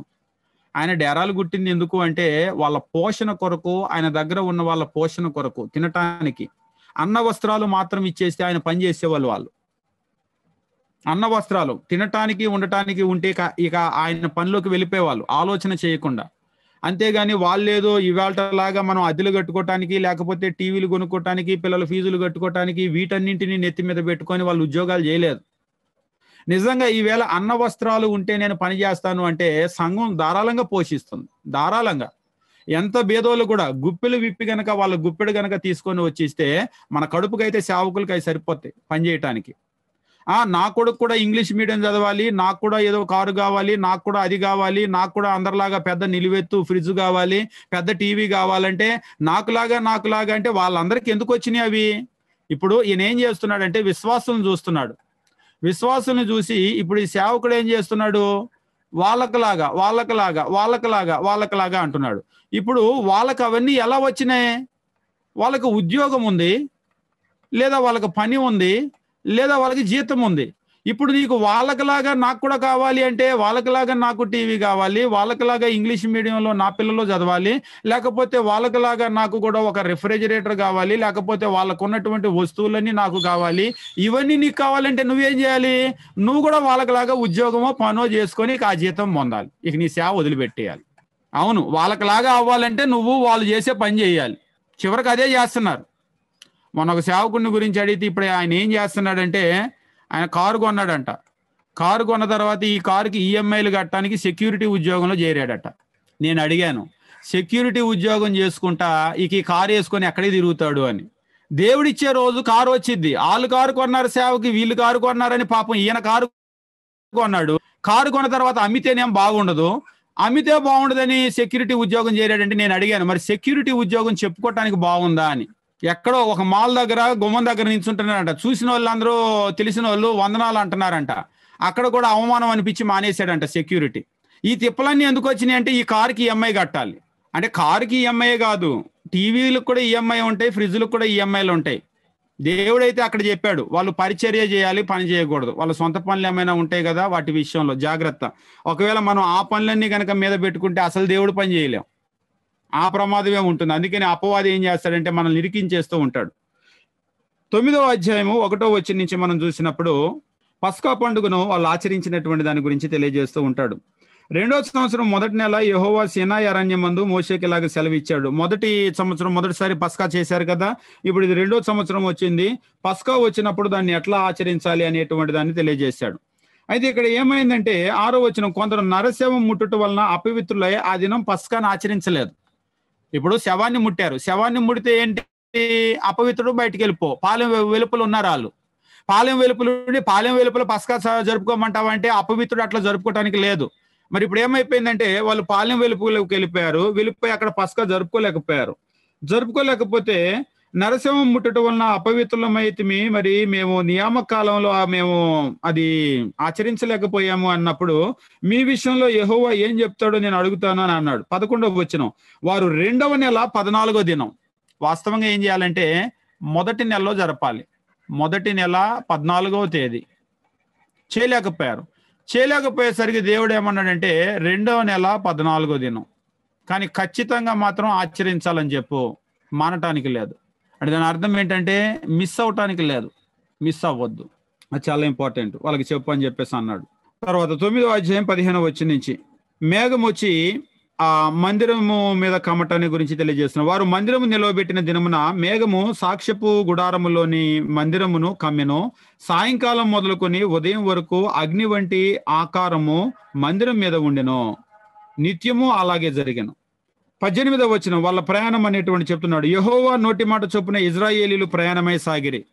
వాళ్ళ ప్రయాణం అనేటువంటిది ఎట్లా సాగింది అనేటువంటిది ఇందాక కూడా ఎవరో అడిగినట్టున్నారు. ప్రయాణము ఎలా సాగేది? లేదా మోషే ప్యాక్ అనగానే ప్యాక్ అయ్యి వాళ్ళు బయలుదేరి వెళ్ళటమా, స్టాప్ అనగానే ఆగటమా? ఏం మోషే కాలు నొస్తానే ఆగమంటావా, ఇక్కడ టెంట్ వేసుకుందామా అంటే మోషే అహరోన్ అడిగి టెంట్ వేసుకోవటమా? ఎట్లా సాగేది వాళ్ళది? ఎట్లా ప్రయాణం సాగేది అంటే ఇక్కడ అంటున్నాడు యెహోవా నోటి మాట చొప్పున. యెహోవా నోటి మాట అంటే ఎట్లా తెలుస్తుందండి ఈ నోటి మాట అని చెప్పేసి అంటే, ఆ మేఘము మందిరం మీద నిలిచి ఉండిన దినములన్నీ వాళ్ళు నిలిచిరి. ఇప్పుడు మందిరం మీద మేఘం ఉంటుంది, మందిరం మీద మేఘము నిలిచి ఉంటే వాళ్ళు కూడా నిలిచి ఉండాలి. మందిరం మీద నుంచి మేఘము సాగితే వాళ్ళు కూడా సాగాలి. అది ఎటువైపు సాగితే వాళ్ళు అటువైపు సాగాలి. ఆ మేఘము ఎక్కడ నిలిస్తే వాళ్ళు అక్కడ నిలవాలి. ఆ మేఘము ఎంతకాలం అక్కడ నిలిస్తే అంతకాలము నిలవాలి. మళ్ళీ ఆ మేఘం ఎప్పుడు బయలుదేరితే వాళ్ళు బయలుదేరాలి. అర్థమైంది కదా మీకు? అంటే టోటల్ వాళ్ళ ప్రయాణం అంతా కూడా దేని మీద ఆధారపడి ఉంటుందంటే వాళ్ళని లీడ్ చేసేది ఏంటి అంటే మేఘము. మేఘము అంటే మరొక రకంగా యెహోవా దేవుడు, ఇదన్నమాట. ఇంకెవరు నోరెత్తడానికి లేదు. ఇట్లా జరగాలి అనేది దేవుని నిర్ణయం. అదే మోసే నిర్ణయం అనుకోండి, మోసే ఇదిగో నువ్వు ఎక్కడెక్కడ టెంట్ వేయమంటున్నావో ఆ ప్లేసులన్నీ మేము గమనిస్తున్నాం, అవన్నీ పనికిమాలిన ప్లేసులే, ఈసారి ఇక్కడ టెంట్ వేయొద్దు, మొత్తం జనాలందరూ కూడుకుంటారు. అసలు మోసే టెంట్ వేయమన్నటువంటి ప్రదేశాలన్నీ చూడండి, అన్ని బాగలేదు కదా, ఏకగ్రీవంగా చేయెత్తండి, అందరూ చేయెత్తారు. ఓకే, అయితే ఇక మీదట మోసే టెంట్ మన దగ్గర వేయొద్దు, ఇంకొక లీడర్ని ఎంచుకుందాం, స్టార్ట్ అవుతాయా? ఎప్పుడు కూడా మనం ఏం చేయాలంటే దేవుడు దేవుడు దేవుడు ఆయన నిర్ణయాలకే మనము అవకాశం ఇవ్వాలి, అంతేగాని మన నిర్ణయాలు 1% కూడా పెట్టకూడదు. మీరు చూడండి, సంఘం అనేటువంటి విషయంలో కూడా సంఘము ఎట్లా ఉండాలి అంటే ఈ బయలుదేరటము అని చెప్పేసి అన్నారు కదా, అంటే మన ప్రయాణం కూడా, ప్రయాణం అంటే దీన్ని జీవితం అని చెప్పేసానండి, జీవితంలో తీసుకునే నిర్ణయాలని చెప్పేసానండి. ఎట్లా ఉండాలి, ఏముండాలంటే కంప్లీట్ గా బైబిల్ చదవండి, క్రొత్త నిబంధన, దేవుని వాక్యము, ఆయన నడపనివ్వండి. మీ కంప్లీట్ ప్రయాణం అంతా, మీ జీవితం అంతా ఆయన నడపనివ్వండి, ఆయన నిర్ణయాలకు చెప్పండి. ఎక్కడ ఆగమంటే ఆగండి, ఎక్కడ ఎంత కాలం ఉండమంటే ఉండండి, ఆ జీవితంలో ఆ పరిస్థితులను అంతకాలం చూడండి, అక్కడి నుంచి మళ్ళీ దేవుడు బయలుదేరి మిమ్మల్ని ముందుకు తీసుకెళ్తే వెళ్ళండి. అంతేగాని ఎంతకాలం ఇక్కడ ఉంటామో అని ఇజ్రాయిల్ లాగా సనుక్కోదు, గొనుక్కోదు. కొంతమంది ఎంతకాలం అండి ఈ చిన్న ఉద్యోగం, ఎంతకాలం అండి ఈ చిన్న ఇల్లు, ఎంతకాలం అండి ఈ బ్రతుకు, అది దేవుడు మనకు నిర్ణయిస్తే మనం ఎవరో సనుక్కోవటానికి గొనుక్కోవటానికి అర్థమవుతుందా? ఇజ్రాయేలీలు చేసింది అదే తప్పు కదా. ఎక్కడ ఆగమంటే అక్కడ ఆగాలి, ఏ తినమంటే అక్కడ ఉన్నది తినాలి, ఎట్లా బ్రతకమంటే అట్లా బ్రతకాలి. లేదు మాకు పాత ప్లేసే నచ్చింది, పాత బతికే నచ్చింది, పాత ఉద్యోగమే నచ్చింది, ఇలాంటి నిర్ణయాలు వద్దు. వాళ్ళకి మనకి వ్యత్యాసం ఏమీ ఉండదు. కాబట్టి కంప్లీట్ వాళ్ళ ప్రయాణం అంతా కూడా ఆ మేఘము అంటే దేవుని యెహోవా నోటి మాట అని చెప్పేసి అన్నాడు. దాన్ని నోరెక్కడండి, మేఘం కదా నడిపించింది అంటే మేఘమే. మేఘం నడిపించింది అంటే మేఘమే సొంతగా నడవలేదు, అది దేవుని యొక్క తీర్మానం. ప్రయాణము ఎలా సాగింది అంటే ఇజ్రాయేలీల ప్రయాణము యెహోవా నోటి మాట చొప్పున అది సాగింది. నోటి మాట చొప్పున అంటే మేఘంతో వారిని నడిపించడం జరిగింది. అంటే వాళ్ళు మేఘాన్ని ఫాలో అవ్వాల్సినటువంటి అవసరం ఉంది. మనం చూసినప్పుడు సంఖ్యాకాండము 9వ అధ్యాయము 20వ వచనము, మేఘము కొన్ని దినములు మందిరం మీద నిలిచిన ఎడల వారు నిలిచిరి, యెహోవా నోటి మాట చొప్పునే నిలిచిరి, యెహోవా నోటి మాట చొప్పునే ప్రయాణం చేసిరి. అలాగే మేఘం సాయంకాలం మొదలుకొని ఉదయం వరకు నిలిచిన ఎడల ఉదయం ముందు ఆ మేఘం పైకెత్తబడగానే వారు ప్రయాణం చేసిరి. పగలేమి రాత్రేమి ఆ మేఘం పైకెత్తబడినప్పుడు వారు ప్రయాణం చేసిరి. మేఘం ఆగిందంటే ఆగటం, పైకెత్తబడింది అంటే వాళ్ళు కూడా ప్రయాణం చేయటం. 22, ఆ మేఘం 2 దినములు గాని, 1 నెల గాని, ఏడాది గాని తడువు చేసి మందిరం మీద నిలిచిన ఎడల ఇజ్రాయేలీలో ప్రయాణం చేయక తమ గుడారంలో నిలిచిరి. అది ఎత్తబడినప్పుడు వారు ప్రయాణం చేసిరి. 1 నెల ఉంటే 1 రోజు ఉంటే 1 రోజు, 1 వారం ఉంటే 1 వారం, 1 నెల ఉంటే నెల, ఎంతకాలం ఉంటే అంతకాలం అక్కడే ఉండిపోయేవాళ్ళు. మరలా మేఘం పైకెత్తబడి బయలుదేరితే బయలుదేరేవాళ్ళు. అంటే వాళ్ళు ఏ ప్లేస్లో ఎంతకాలం ఉంటారో వాళ్ళకి తెలియదు. ఇప్పుడు వాళ్ళు అక్కడ టెంట్ వేసుకున్నారు, ఎంతకాలం ఇక్కడ ఉంటారంటే తెలియదు, ఎటు వెళ్తారంటే తెలియదు. అదంతా కూడా దేవుని ఆధీనంలో ఉంది. వాళ్ళ ప్రయాణం అంతే. ఈరోజు మన ప్రయాణం కూడా, మనది కూడా జీవితం ఒక ప్రయాణమే. ఏ స్థితిలో అంటే నేను ఫలాంది అవ్వాలనుకున్నాను, అదే నా లైఫ్ యాంబిషను, అదే చేస్తాను అంటాడు. నువ్వెవరు? నిన్ను దేవుడు ఎట్లా వాడుకోవాలనుకుంటున్నాడు? నీ చదువుకి నేను ఆ ఉద్యోగం చేస్తానంటాడు, నీతో ఏం చదివించాలనుకుంటున్నాడు, ఏ ఉద్యోగం చేయించాలనుకుంటున్నాడు, నీ జీవితాన్ని ఎటు నడిపించాలనుకుంటున్నాడు అంటే ఆయనకేం అప్పచెప్పుకోవా? అంటే నా కోరికలు నాకుంటే కదా అంటారు. అవును, ఈవేళ మన జీవితం అంతా కూడా మన ఇష్టం. మరి దేవుడు అంటే ఆదివారం ఆరాధనకు వచ్చి వెళ్తాను, ఆరాధన వరకు పాట పాడతాను, ఆరాధన వరకు స్తుతిస్తాను, అంతవరకే. అంతేగాని నా ప్రయాణాన్ని మాత్రం కంప్లీట్గా ఆయనకు అప్పచెప్పను. కానీ ఇజ్రాయేలీలకు అలాగ కాదు, ప్రయాణం నేర్పిస్తూ ఉన్నాడు. టోటల్ గా ప్రయాణం అనేటువంటిది 100% అది దేవుని చేత నడిపించబడేటువంటిది. ఉదాహరణకి మోషే నువ్వు ఇక్కడ టెంట్ వేసావు మేము ఉండము అంటే కుదరదు. ఇక్కడ నెల అయిపోయింది ఎంతకాలం మోషే అంటే కుదరదు. దేవుడు ఎంతకాలం అక్కడ ఉండమంటాడో అంతకాలం ఉండటమే. అంటే ఉండమంటాడంటే మేఘం, బయలుదేరు అంటే బయలుదేరటమే అంతే. అయ్యా నిన్నే కదా రాత్రి టెంట్ వేసాము, కాళ్ళంతా నొస్తుంది, పిల్లలు గిల్లలు ఇబ్బంది పడుతున్నారంటే కుదరదు. ఎవరు ఇబ్బంది పడినా మళ్ళా ప్యాక్ మళ్ళా బయలుదేరండి అంతే. ఈరోజు చూడండి, ఇక్కడికి వస్తే మా కుటుంబం మా పిల్లలు ఇబ్బంది పడుతున్నారండి ఈ సిచ్యువేషన్లో అని చెప్పేసి అంటారు. లేదు, దేవుడు నీ చేత ప్రయాణం చేయించాలనుకున్నప్పుడు నువ్వు ప్రయాణం చేయి అంతే. దేవుడు నీకు రెస్ట్ ఇవ్వాలనుకున్నప్పుడు నీకు రెస్ట్ ఇస్తాడు. నువ్వు ఎట్లా ప్రయాణం చేయాలి, ఎక్కడ ఆగాలి ఏంటనేటువంటిది కంప్లీట్గా దేవునికి తెలుసు. ఆయనకంటే మనకు బాగా తెలియదు, మన జీవిత ప్రయాణం అయినా సరే. ఆ తర్వాత 10వ అధ్యాయము మనం గమనించేటప్పుడు 1వ వచనం నుంచి చూసి అక్కడ వెండి బూరల గురించి మాట్లాడుతూ ఉన్నాడు 10వ అధ్యాయంలో. ఒకవేళ మీరు ఎవరైనా ఇంతకుముందు చదివారో లేదో వెండి బోర్లు, 2 వెండి బోర్లు వాళ్ళు చేయించాలి. ఇక్కడ అంటున్నాడు, నువ్వు 2 వెండి బోర్లు చేయించు, నకీషి పనిగా చేయించు. ఎందుకు అవి అంటే 3వ వచనం, ఊదువారు వాటిని ఊదినప్పుడు సమాజం ప్రత్యక్ష గుడారం యొక్క ద్వారం ఎదుట నీ యొద్దకు కూడి రావాలి. వీటిల్ని ఊదితే సమాజం అంతా కూడా కూడాలి. ప్రత్యక్ష గుడారం ఉంది కదా, ఆ గుడారము దగ్గరికి వాళ్ళందరూ కూడా కూడాలన్నమాట, దాని ద్వారం దగ్గరికి. అంతేగాని వాళ్ళని రమ్మని కబురు పెట్టు, మీ చుట్టాలే కదా వీళ్ళని రమ్మని కబురు పెట్టు, ఇలాంటి కబుర్లు ఏమి ఉండవు. ఒక 25-30 లక్షల మంది ఉన్నారు, 2 బోర్లు తీసుకుని ఊదుతారు అంతే. ఊదినప్పుడు మొత్తం కూడా అక్కడికి వచ్చి అక్కడ అటెండ్ అవ్వాలంతే.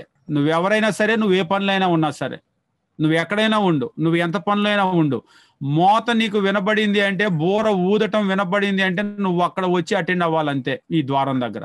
ఈ రోజు కూడా అంటే దేవుడు మనల్ని పిలిచేదానికి మనం ఎప్పుడు కూడా అలర్ట్ గా ఉండాలి.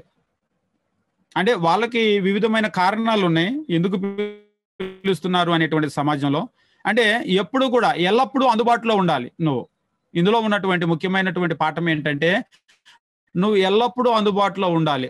నిమగ్నం అయిపోయి ఉన్నావు, నువ్వు ఎట్లయినా ఉండు, కానీ బోర ఊదినప్పుడు మాత్రం వాటన్నిటిలో నుంచి నువ్వు అక్కడికి రావాలంతే. దేవుడు నేను ఎప్పుడైతే పిలుస్తూ ఉన్నాడో నువ్వు దానికి అటెండ్ అవ్వాలంతే.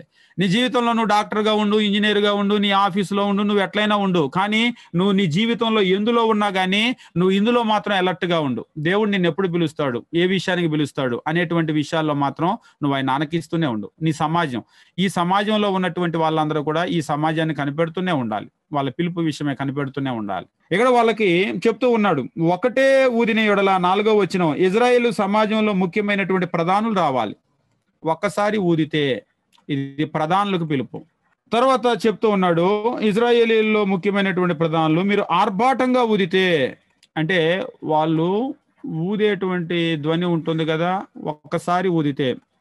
ఆర్భాటంగా ఊదితే అంటే, ఆర్భాటంగా ఊదితే ఏం చేయాలి? ఆర్భాటంగా ఊదినప్పుడు తూర్పున దిగి ఉన్న సైన్యం సాగాలి, అంటే స్టార్ట్ అన్నమాట ఇక ప్రయాణం. తూర్పున ఉన్నటువంటి వాళ్ళు సాగాలి. 6వ వచనం చెప్తున్నాడు, 2వ మారు ఆర్భాటంగా ఊదితే, ఇది ఫస్ట్ సారి. రెండోసారి ఊదితే ఏం చేయాలంటే, అప్పుడు దక్షిణాన ఉన్నటువంటి వాళ్ళు సాగాలి. వారు ప్రయాణం అయిపోయినప్పుడు ఆర్భాటంగా ఊదాలి, సమాజము కూర్చున్నప్పుడు ఊదాలి, కానీ ఆర్భాటం చేయాలి. అయితే ప్రయాణం అయ్యేటప్పుడు ఆర్భాటము, కానీ కూర్చున్నప్పుడు ఆర్భాటం చేయకూడదు. అంటే దాన్ని బట్టి ఇప్పుడు మీరు స్కూల్లో కూడా ఇప్పుడు ఎట్లా ఉందో కానీ, ఒకప్పుడు స్కూల్లో బెల్స్ ఉండే, 1 గంట కొడితే 1 క్లాస్ అయిందనో, ఫస్ట్ బెల్ అనో, సెకండ్ బెల్ అనో, థర్డ్ బెల్ అనో ఇట్లా ఉంటూ ఉండేవి కదా. ఆ బెల్ శబ్దం బట్టి రైల్వే స్టేషన్లలో కూడా ఇప్పుడంటే అనౌన్స్మెంట్లు వచ్చినాయి, కానీ ఒకప్పుడు బెల్లే. ఆ బెల్లు కొడితే ఏంటనేటువంటిది వాళ్ళకి తెలిసిపోతుంది. తెలిసిపోవాలంటే ఇవన్నీ నేర్చుకోవాలి. ఇప్పుడు ఉదాహరణకు మనం ఉన్నాం అనుకోండి, ఒకసారి ఊదాడంటే మనకు తెలియదు, ఆర్భాటంగా ఊదాడంటే తెలియదు, ఎందుకు ఊదాడనే తెలియదు. ఇజ్రాయేలు సర్వ సమాజంలో ఉన్నటువంటి వాళ్ళు దీన్ని గురించి నేర్చుకోవాలి. లేదా మనం అంటాం కదా, దాన్ని గురించినటువంటి అవగాహన వాళ్ళకు ఉండాలి, అది ఏంటి అనేటువంటిది. ఇక తర్వాత కింది వచనాల్లో గనక చూసినట్లయితే 9వ వచనం, మిమ్మల్ని బాధించే శత్రువులు విరోధంగా మీ దేశానికి యుద్ధానికి వెళ్ళినప్పుడు ఆ బోరలు ఆర్భాటంగా ఊదాలి. యుద్ధానికి వెళ్ళేటప్పుడు అందరూ కూడా యుద్ధానికి వెళ్ళాలి అనేటువంటి దానికి గుర్తేమిటి? ఆర్భాటంగా ఊదాలి. ఊదితే యుద్ధం అనేటువంటి స్టార్ట్ అవుతుంది అనమాట. అప్పుడు మీ దేవుడైన యెహోవా సన్నిధిని మీరు జ్ఞాపకం వచ్చి మీ శత్రువుల నుంచి మీరు రక్షించబడతారు. కింద చెప్తున్నాడు, మరియు ఉత్సవ దినమందు, నియామకాలమందు, నెల ఆరంభం మందును మీరు దహన బలులు కానీ సమాధాన బలులు కానీ అర్పించినప్పుడు ఆ బోర్లు ఊదాలి. ఇక్కడ ఎందుకు ఊదాలంటే, ఉత్సవాలు, నియామక కాలాలు, తర్వాత నెలల ఆరంభము, అంటే నెల ఆరంభమైంది అనేటువంటిది నెల ఇవ్వాల్సినటువంటి బలులు ఇందాక మీరు రాసుకున్నారు. రోజు ఏమి ఇవ్వాలి, వారం ఏమి ఇవ్వాలి, నెల ఏమి ఇవ్వాలి. నెల ఏం చేస్తారంటే వాటిని ఊదవలసి ఉంటుంది. నెల కూడా అవి ఊదారు అంటే దానికి అర్థం ఏమిటి అంటే, స్టార్ట్ అయిందని చెప్పేసి అర్థం అన్నమాట. దాన్ని వాళ్ళు ఊదవలసినటువంటి నెల ఆరంభం అందే కానీ, లేదంటే దహన బళ్ళు, సమాధాన బళ్ళు, ఇవన్నీ కూడా ఇచ్చేటప్పుడు అవి ఊదాలి. ఇవి ఊదితే నేను జ్ఞాపకం చేసుకుంటానని చెప్పేసి అంటున్నాడు. అంతేకాదు, వాళ్ళు యుద్ధానికి వెళ్ళేటప్పుడు ఊదితే దేవుడు నేను మిమ్మల్ని జ్ఞాపకం చేసుకుంటాను అని చెప్పేసి అంటున్నాడు, బోరలు. ఇందులో మీరు ఒకటే గుర్తుంచుకోండి, అది ఏమిటి అంటే, ఉత్సవాలు కానీ నియామక కాలాలు కానీ నెల ప్రారంభమైంది, ఇది దేవునికి బలిస్తున్నాము అనేటువంటిది, ఇదంతా కూడా ఏమిటి అంటే అనౌన్స్మెంట్ అనమాట. అనౌన్స్మెంట్ ఎప్పుడు కూడా ఎందుకు అంటే, నువ్వు అలర్ట్ అవ్వాలి. ఈవేళ మనకి చర్చిల్లో ఏ బోర్లో ఉండవు, నువ్వు అలర్ట్ అవ్వాలి. ఎట్లా అలర్ట్ అవ్వాలి? ఈరోజు మన క్రొత్త నిబంధనలో వెండి బోర్లు ఇదే కార్యక్రమం ఏమీ కూడా పెట్టలేదు. కానీ మీరు చూడండి, ఇవాళ ఏమంటాడంటే మెలకువగా ఉండుడి అని చెప్పేసి అంటాడు. అదే మీకు పాత నిబంధనలో అయితే ఏం చేస్తాడంటే యుద్ధం వచ్చే ముందు వాళ్ళు బోర ఊదుతారు. బోర ఊదితే వాళ్ళందరూ అలర్ట్ అవుతారు. కానీ ఈవేళ నీకే బోర ఉండదు. ఇప్పుడు అపవాది వస్తున్నాడు అని చెప్పేసి చర్చిలో వాళ్ళు ఏమైనా బోర ఊదుతారా? కాబట్టి ఈవేళ మనకి ఏ విధమైనటువంటి ఈ బోర అనేటువంటిది ఉండదు.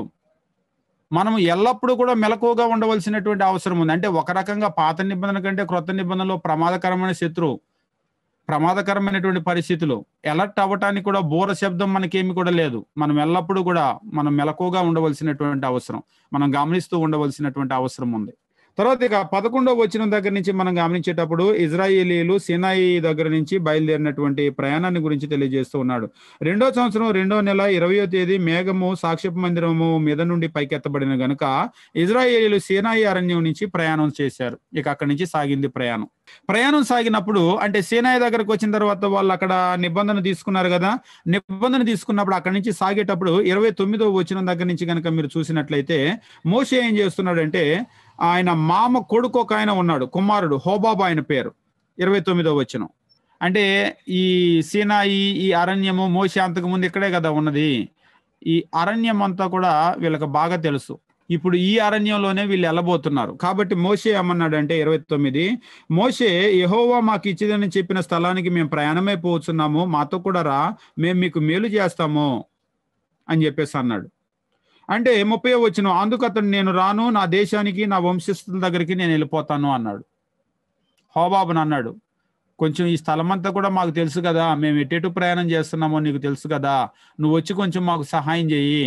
దేవుడు మాకు ఏ దేశం ఇస్తే ఆ దేశం, అందులో మేము నీకు ఖచ్చితంగా మేలు చేస్తాము అని చెప్పేసి అంటే హోబాబు అన్నాడు నేను రాను, నేను వెళ్ళిపోతానని చెప్పేసి అన్నాడు. నేను రాను, నేను వెళ్ళిపోతానని చెప్పేసి అన్నప్పుడు అందుకు అతడు నేను రానని చెప్పేసి అంటే ఎట్లనగా ఈ అరణ్యంలో మేము దిగాల్సిన స్థలాలు నీకు తెలిసి ఉన్నవి, నువ్వు మాకు కన్నుల వలె ఉందువు, మరియు నీవు మాతో కూడా వచ్చిన యెడల యెహోవా మాకు ఏ మేలు చేయునో ఆ మేలును బట్టి మేము నీకు మేలును చేస్తాము అని చెప్పేసి అన్నారు. నువ్వు వస్తే మా దేవుడు మాకు ఏ మేలు చేస్తాడో మేము కూడా నీకు ఆ మేలు చేస్తాం రా అని చెప్పేసి ఆయన అక్కడి నుంచి తీసుకొని వెళ్ళారు.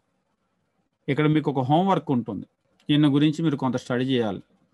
బయలుదేరి వచ్చినటువంటి ఆయన. లేదా ఇంకొక హింట్ కూడా ఇక్కడ ఇచ్చేస్తాను. మోషే మామ ఉన్నాడు కదా, మోషే మామ సంతతి ఇజ్రాయేలీల్లో వాళ్ళు ఎట్లా కలిసిపోయారు లేదా వాళ్ళు ఎట్లా ఉన్నారు అనేటువంటి చరిత్రను గురించి మీరు చదవండి. తర్వాత కొన్ని ఆసక్తికరమైనటువంటి విషయాలు వెలుగులోకి వస్తాయి. ఇక ప్రయాణం సాగిపోతూ ఉంది. ప్రయాణం సాగిపోయేటప్పుడు 11వ వచనంలో మరలా వాళ్ళ సనుగులు, మరలా వాళ్ళ గొనుగులు, వాళ్ళు ఏడుస్తూ ఉన్నారు. 4వ వచనం వారి మధ్య మిశ్రిత జనం మాంసాపేక్ష అధికంగా కనబరచగా మరలా ఏడ్చి మాకెవరు మాంసం పెట్టెదరు, ఏడవటం మొదలు పెట్టారు. అయ్యో ఇదంతా చూస్తే అడవిలాగా ఉంది, మాకేమో నాన్ వెజ్ తినాలనిపిస్తుంది, ఇక్కడ మాకెవరు మాంసం పెడతారు అని. ఆ తర్వాత వాళ్ళకంతా కూడా ఐగుప్తు గుర్తుకొచ్చేసింది, పాత జీవితం, మేము అక్కడ తిన్నటువంటి ఆహారము అని చెప్పేసి. అయితే ఇందులో ఆశ్చర్యం ఏంటంటే 6వ వచనము ఈ మన్నా కాక మా కన్నులు ఎదుట మరేమీ లేదని చెప్పుకొనిరే. వాస్తవంగా దీని గురించి అంటాడు, ఇది భూమి మీద మునిపెనడు ఏ మనిషి తినలేదు ఆహారం, దేవదూతల ఆహారం వాళ్ళకి ఇచ్చాను అంటాడు. రోజు మన్నా వాళ్ళ చేత తినిపిస్తూ ఉంటే వాళ్ళ ఏడుపేంటి, మోషే రోజు మన్నానేనా లేకపోతే మాకు ఇంకేమైనా ఉందా అంటే మన్నా కంటే బెస్ట్ ఫుడ్ ఏముంటుంది, మన్నా కంటే బెస్ట్ ఫుడ్ ఏముంటుంది వాళ్ళు ఎక్స్పెక్ట్ చేయటానికి. దేవుడు ఇంత గొప్ప ఆహారం వాళ్ళకి ఇస్తే నో మోషే ఇంతకంటే మాకు మాంసమే బాగుంటుంది, ఇది వీళ్ళకి బెస్ట్. దేవదూతల ఆహారము దేవుడు అంటూ ఉంటాడు.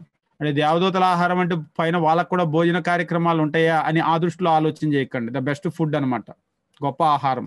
వాళ్ళకి శరీరాలే ఉండవు ఆహారం ఉండటానికి. దేవుడు ఇది బెస్ట్ అని చెప్పేసి మంచి ఆహారం దీన్ని ఇస్తే దీనికంటే మాకు ఇదే బాగుంది మోషే, ఇది కూడా ఒక ఆహారమేనా, అయినా రోజు తిని ఇసుగు పుట్టేస్తుంది మన్నా మాకు. దేవుడు ఈరోజు కూడా చూడండి మనకు ఒక బెస్ట్ లైఫ్ ఇస్తాడు, నువ్వు ఎందులో ఉంటే మంచిదని. రోజు ఇదేనా, నాకు బోరు కొట్టేస్తుంది, రోజు ఇదేనా, ఈ ఉద్యోగమేనా, ఈ పనేనా, ఈ జీవితమేనా, ఇదేనా. అయితే నీకు ఏది బెస్ట్ అనేటువంటిది దేవునికి తెలుసు. దేవుడు నీ జీవితంలో ద బెస్ట్ ఏదో అది ఇస్తాడు ఆయన. అంటే నీకు బెస్ట్ అయింది, అందరికీ బెస్ట్ అయింది కాదు. నువ్వు ఎప్పుడైనా చూసుకో, ఇప్పుడు అందరి ఎబిలిటీ ఒకలాగా ఉండదు, అందరి ఆలోచన ఒకలాగా ఉండదు. ఒకసారి ఒక ఆయన అడుగుతున్నాడు, నేను పలాంది చదువుకుందామని అనుకున్నాను అని, పలానా కోర్సు ఏదో ఈ ఏరోనాటికల్ ఇంజనీరింగ్ ఏదో చేయాలని. దేవుడు నీ చేత సివిల్ మంచిదని అనిపిస్తే, అంటే నాకు సివిలే వస్తుంది సీట్ అంటున్నాడు. దేవుడు నీ చేత సివిల్ చేయించాలనుకుంటే నువ్వెందుకు ఏరోనాటికల్కి వెళ్ళాలి అని, అంటే నాకు అదే చేయాలని ఉంది. దేవుడు నీకు ఇది బెస్ట్ అంటున్నాడు, నువ్వు ఇందులో ఎందుకు జాయిన్ అవ్వకూడదు?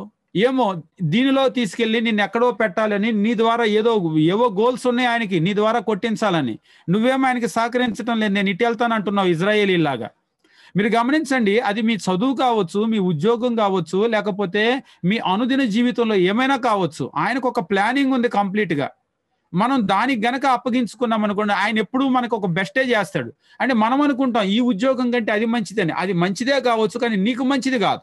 నువ్వు మొయ్యగలవో, నువ్వు చేయగలవో, నువ్వు చేయలేవో, నీకు ఏది మంచిది అనేది ఆయన ఇస్తాడు. ఆహార విషయంలో కూడా ఇజ్రాయేలీని చూడండి, వాళ్ళకి ఏది మంచిది అనేది ఇచ్చాడు. ఇవాళ కనుక మీరు చూసినట్లయితే బైబిల్ రోజుల్లో, ముఖ్యంగా మీరు ప్రపంచ దేశాల్లో గనక చూసినట్లయితే, ఇజ్రాయెల్ దేశము వాళ్ళ అంత రిచ్ కంట్రీ ఏం కాదు, కానీ వాళ్ళు చాలా హెల్దీ పీపుల్, వాళ్ళు చాలా హెల్దీగా ఉండేవాళ్ళు. అంతేకాదు వాళ్ళ ఆయుష్ కూడా చాలా బాగుండేది. ఇప్పుడు ఏం చేస్తున్నారంటే దీని మీద రీసెర్చ్ చేస్తున్నారు. ఏం రీసెర్చ్ చేస్తున్నారు? బైబిల్ టైమ్ ఫుడ్స్ అని రీసెర్చ్ చేస్తున్నారు. అసలు బైబిల్లో ఏం తినేవాళ్ళు వాళ్ళని. వాస్తవంగా ఎంత పెద్ద న్యూట్రిషన్ అయినా సరే దేవుడి కంటే గొప్ప న్యూట్రిషన్ ఏం కాదు. ఆయన ప్రజలకు ఏ ఆహారం అయితే ఇచ్చాడో ద బెస్ట్ ఫుడ్ అది. సైన్స్ ప్రకారం వెళ్ళినా కానీ సైన్స్ కూడా అదే ప్రూవ్ చేస్తూ ఉంది. ఒకవేళ మీకు మంచి హెల్త్ కావాలి అని చెప్పేసి అనుకుంటే మరల మిల్లి ఇక్కడికి వెళ్ళిపోండి. ఒక రకంగా చెప్పినట్లయితే ఇక్కడికి అంటే దేవుడు లేదా బైబిల్, దేవుని మాటలు. అయితే వాళ్ళేమంటున్నారంటే, ఏం మోసే రోజు మన్నా నిన్న మాకు మాంసం ఉండదా అని అంటున్నారు. ఈరోజు మన పరిస్థితి కూడా అలాగనే ఉంటుంది. దేవుడు ద బెస్ట్ అని చెప్పేసి ఏదైతే ఇస్తాడో మనం ఏం చేస్తూ ఉంటామంటే దాన్ని ఇది రోజు ఇచ్చేదేగా అన్నట్లుగా మనం అనుకుంటాం. అయితే ఏమైపోయిందంటే ఆ తర్వాత గనక మీరు చూసినట్లయితే అక్కడ దేవుడు మోషే వెళ్ళి, అయ్యా మరి ఇంతమంది మాంసం కోసం ఏడుస్తున్నారు, ఇన్ని లక్షల మందికి ఎక్కడి నుంచి అయ్యా తెచ్చేది అని చెప్పేసి అన్నాడు. సరే రేపు ఈ పాటికి వాళ్ళకి మాంసం ఇస్తానని చెప్పు అని చెప్పేసి అన్నాడు దేవుడు. ఆయనకు అసాధ్యమైంది ఏమి లేదు కదా. అంతమందికి మాంసం అంటే తెల్లారి లేసేసరికి గనక మీరు చూసినట్లయితే 11వ అధ్యాయం మీరు చూసినప్పుడు 11వ అధ్యాయము 30వ వచనం, అప్పుడు మోషే ఇజ్రాయేల్ పెద్దలు పాలెంలోనికి వెళ్ళిరి. తరువాత యెహోవా సన్నిధి నుంచి ఒక గాలి బయలుదేరి సముద్రం నుండి పూలేలు రప్పించి పాలెము చుట్టూ ఈ ప్రక్కను ఆ ప్రక్కను దిన ప్రయాణమంత దూరము భూమి మీద 2 మూరల ఎత్తు పడ్డాయి. 2 మూరల ఎత్తు. ఒక మూర అంటే 1.5 అడుగు, 2 మూరలు అంటే 3 అడుగులు ఎత్తులు పడ్డాయి పూరేళ్ళు వచ్చి. వీళ్ళేమి వెళ్ళలేదు, వాళ్ళు ఆ పూరేళ్లే వచ్చి పడ్డాయి. అసలే మాంసం మాంసం మాంసం అని ఏడుస్తూ ఉన్నారు కదా, వీటిని చూడగానే ఎట్లుంటుంది? విపరీతంగా తెచ్చుకున్నారు, తిన్నారు. తిన్న తర్వాత 33వ వచనంలో ఆ మాంసం ఇంకా వారి పండ్ల సందులో ఉండగానే అది నమలక మునిపే యెహోవా కోపం జనుల మీద రగులుకొన్నెను. యెహోవా తెగులు చేత వారిని బాధింపగా మాంసాపేక్ష గల వారిని జనులు అక్కడ పాతిపెట్టినందున ఆ స్థలానికి కిబ్రోత్ హత్తావా అని పేరు పెట్టారు. ఇక్కడ మనం నేర్చుకోవాల్సిన కొన్ని విషయాలు ఉన్నాయి. మాంసం కోసం వాళ్ళు ఏడ్చారు. ఏడిస్తే దేవుడు వాళ్ళకి మాంసం ఇచ్చాడా ఇవ్వలేదా? దేవుడు వాళ్ళకి మాంసం ఇచ్చాడు. ఇచ్చిన తర్వాత ఆ మాంసం ఇంకా వాళ్ళ పండ్ల సందులో ఉండగానే దేవుడు వారిని మొత్తాడు. వాళ్ళందరూ కూడా చనిపోయారు. నోట్లో ఇంకా మాంసం ఉండగానే చనిపోయారు. అక్కడే వాళ్ళని పాతి పెట్టేశారు. దానికి కిబ్రోత్ హతావా అంటే అర్థం ఏమిటి అంటే దురాశ అని చెప్పేసి అర్థం. కిబ్రోత్ హతావా దురాశ. ఇది ఉంటే మనం కూడా చేస్తాం. ఈ దురాశతో ఎప్పుడు దేవుణ్ణి శోధించవద్దు. ఇందులో లెసన్ ఏమిటి అంటే నువ్వెప్పుడు దురాశ నీకు ఉండకూడదు. దాంతో దేవుణ్ణి ఎప్పుడు కూడా నువ్వు శోధించవద్దు. అంటే ఆయన ఇచ్చాడుగా అంటారు, ఆయన ఇస్తాడు, కానీ ఆ ముగింపు చాలా చెడ్డగా ఉంటుంది. ఇది దేవుడే ఇచ్చాడుగా అంటారు, దేవుడే ఇస్తాడు, కానీ ముగింపు చెడ్డగా ఉంటుంది. ఆయన ఇష్టపడి ఇవ్వలేదు. మీరు కూడా చూడండి, పిల్లలు నేను వెళ్తాను అంటారు, సినిమాకి వెళ్తాను లేకపోతే ఎక్కడికో బయటికి వెళ్తానంటే వద్దురా అన్నారు ఇంట్లో అమ్మ నాన్న. నేను వెళ్తానని వాళ్ళు ఏడిస్తే ఏం చేస్తారు? సరే పో అంటారు. ఇష్టపడి పంపారా? అమ్మా నాన్నే పంపారు, కానీ ఇష్టపడి పంపారా? ఇష్టపడి పంపలేదు, వాళ్ళ కష్టంగా ఉన్నా పంపారు. ఈవేళ కూడా దేవుడు మీ జీవితంలో ఏదో ఆయన ఆలోచన ఉంది, కానీ నేను అదే చదువుతా ఈ ఉద్యోగం చేస్తే ఇట్లనే బ్రతుకుతా అన్నారు. సరే పో అన్నాడు, కానీ దాని ముగింపు చాలా చెడ్డగా ఉంటుంది. కాబట్టి మనం దేవుడిని ఎప్పుడు కూడా శోధించకూడదు. ఆయన ఏమి ఇచ్చాడో దానిలో మనం సంతృప్తి కలిగి మనం వెళ్ళిపోతూ ఉండాలి. ఇక 12వ అధ్యాయాన్ని మనం గమనించినప్పుడు 12వ అధ్యాయంలో మిరియాము అహరోను ఇద్దరు కూడా మోషే మీద సనిగారు. మోషే ఒక కూషు దేశపు స్త్రీని పెళ్లి చేసుకున్నాడు. పెళ్లి చేసుకునేసరికి వాళ్ళు ఏం చేశారంటే మోషే మీద సనగటం మొదలు పెట్టారు. మోషే మీద సనగటం ఎప్పుడైతే మొదలు పెట్టారో దేవుడు ఏం చేశాడంటే 12వ అధ్యాయం మనం గమనించినప్పుడు 12వ అధ్యాయము 7వ వచనం, అతడు నా ఇల్లంతటిలో మోషే నమ్మకమైన వాడు, నేను గూఢభావంతో కాడు దర్శనమిచ్చి ముఖాముఖి అతనితో మాట్లాడుదును, అతడు యెహోవా స్వరూపం నిదానించి చూచును. కాబట్టి బాగా గమనించండి, ఇక్కడ దేవుడు చెప్తున్నాడు మోషేకి విరోధంగా సనిగింది ఎవరు అంటే ఆయన అక్క. ప్రశ్న, అన్నకి అక్కకి తమ్ముడి మీద సనిగేటువంటి లేదా తమ్ముడి మీద ఏదో గొనిగేటువంటి లేదా తమ్ముడి మీద ఏదో మాట్లాడేటువంటి హక్కు లేదా? ఉందా లేదా? ఇక్కడ దేవుడు ఏమంటున్నాడంటే, కాబట్టి నా సేవకుడైన మోషేకు విరోధంగా మాట్లాడుటకు మీరు ఎలా భయపడలేదు? దేవుడు అంటున్నాడు. నువ్వేమనుకున్నావు? అన్నని అక్కని నా తమ్ముడు అనుకున్నావు. కానీ దేవుడు ఏమంటున్నాడంటే, నా సేవకుడైన మోషేకు విరోధంగా మాట్లాడటానికి మీరేలా భయపడలేదు అంటే భయపడమంటున్నాడా వద్దంటున్నాడా? ఏం కనీసం నా సేవకుడన్న భయం కూడా లేదే మీకు సనిగేటప్పుడు? ఈయన మీద సనిగేటప్పుడు కనీసం ఈయన నా సేవకుడు అన్న భయం కూడా మీకు లేదే? భయమే ఉంటుందయ్యా, మా తమ్ముడే కదా అని చెప్పేసి అన్న అక్క అంటే సరిపోతుందా? ఈరోజు కూడా భర్త అయి ఉండొచ్చు, లేదంటే అన్న తమ్ముడు అయి ఉండొచ్చు, సేవకుడే. కొందరు అంటారు అంటే మా భర్తని మాట్లాడుతున్నాము అని చెప్పేసి కొంతమంది తక్కువ చేసి భార్యలు మాట్లాడుతూ ఉంటారు. మా అన్న తమ్ముడని మాట్లాడుతున్నాము అని అంటారు. ఒకవేళ మీరు అట్లా తీసుకుంటున్నారేమో, కానీ దేవుడు అట్లా తీసుకోవట్లేదు. నా సేవకుడు. దీని ప్రతిఫలం ఎట్లా ఉంది అంటే, వెంటనే గనక మీరు చూసినట్లయితే 9వ వచనం, యెహోవా కోపం వారి మీద రగులు కొనగా ఆయన వెళ్ళిపోయాను, మేఘం ఆ ప్రత్యక్ష గుడారం నుంచి ఎత్తబడెను, అప్పుడు మిరియాము హిమం వంటి తెల్లని కుష్టు గలదాయను. మిరియాము కుష్టు రోగం వచ్చేసింది వెంటనే. కారణం ఏమిటి అంటే, వాళ్ళు వాళ్ళ తమ్ముడి మీద సనిగారు. అంటే తమ్ముడి మీద సనగటం కూడా, ఇప్పుడు కుష్ఠరోగం అంటే చాలా సీరియస్. ఏమవుతుందంటే ఊర్లోంచి బయటికి వెళ్ళేస్తారు. ఎప్పుడైతే ఈ మిరియాముకు కుష్ఠరోగం వచ్చేసిందో అహరోను వెంటనే అలర్ట్ అయిపోయి వెళ్ళిపోయి అయ్యా నన్ను క్షమించని చెప్పేసి కింద వచనాలు కనుక మీరు చూసినట్లయితే 11, అహరోను అయ్యో నా ప్రభువా, మేము అవివేకులము పాపులమై మేము చేసిన ఈ పాపాన్ని మా మీద మోపవద్దు అని చెప్పేసి బతిలాడుకుంటున్నాడు. తెలియగలడు. లేకపోతే నెక్స్ట్ ఈయన కూడా కుష్ఠ వచ్చేసేది కాసేపట్లో.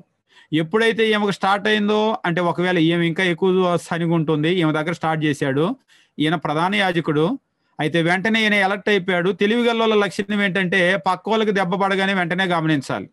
వెంటనే అయ్యో నా ప్రభువా క్షమించు, మేము పాపం చేసాం, బుద్ధి లేని వాళ్ళమేనయ్యా, మేము చేసాము, క్షమించు అని చెప్పేసి అన్నాడు.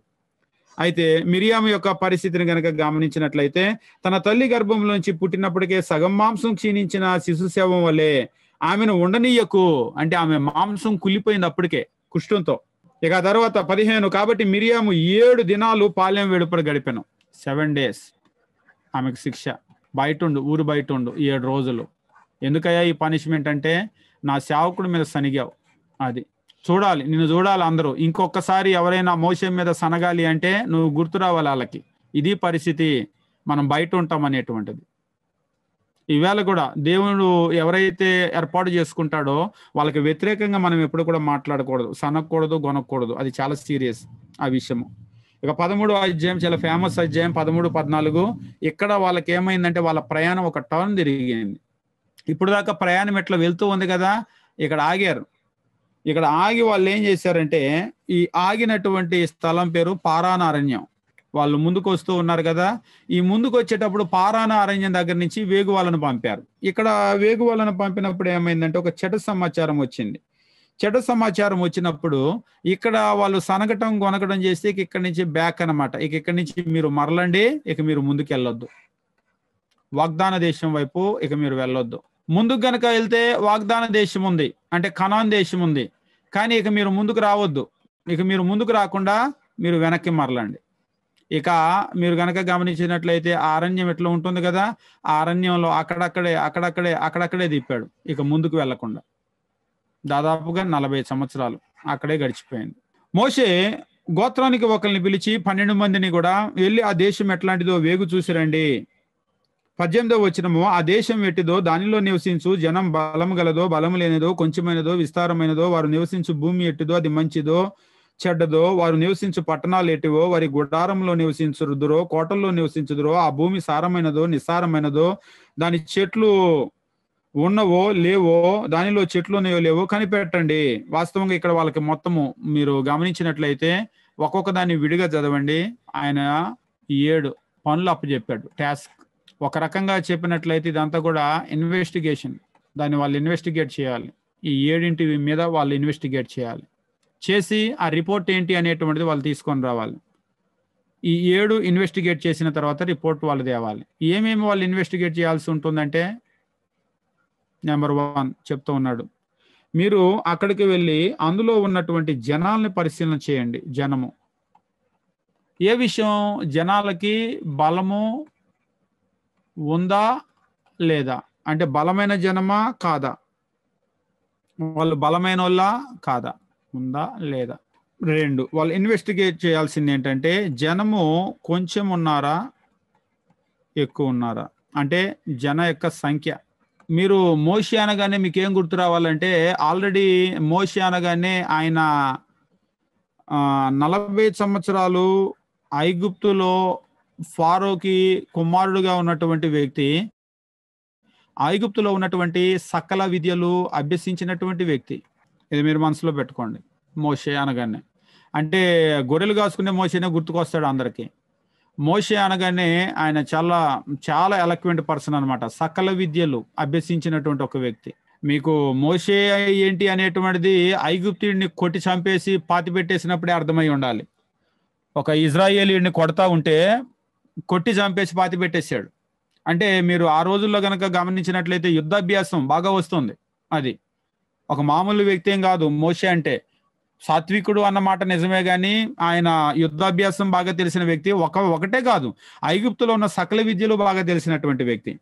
ఏమేం పరిశీలన చేయమంటున్నాడంటే, వాళ్ళు నివసించేటువంటి భూమిని ఇన్వెస్టిగేట్ చేయండి. వాళ్ళ భూమి ఎలా ఉంది అంటే, భూసారం ఏమైనా పరీక్షించమంటారా అని అంటారు కొంతమంది. ఆ భూమి ఎట్లా ఉంది, అది మంచిదా చెడ్డదా అనేటువంటిది చూడండి. తర్వాత వాళ్ళ పట్టణాలు ఎట్లా ఉన్నాయి అనేటువంటిది చూడండి. పట్టణాలు ఎట్లా ఉన్నాయి అంటే, వాళ్ళు పట్టణాల్లో ఉంటారా లేదంటే గుడారాల్లో ఉంటారా. అంటే పట్టణాల్లో ఉన్నారు అంటే మళ్ళీ పక్కన చుట్టుపక్కల కాంపౌండ్ వాళ్ళు ఉంటుంది.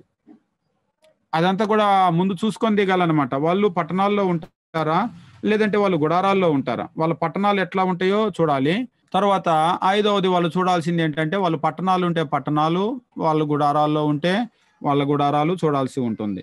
తర్వాత చెప్తూ ఉన్నాడు, ఆ భూమి యొక్క సారాన్ని గురించి చూడాలి.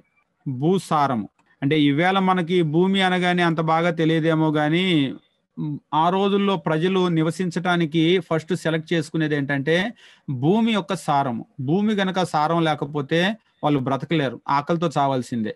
ఎంత వ్యవసాయం చేసినా కానీ అక్కడ పంట రాలేదు అంటే అసలు అక్కడ మనుషులు ఉండరు. అది దేని మీద ఆధారపడి ఉంటుందంటే భూసారము.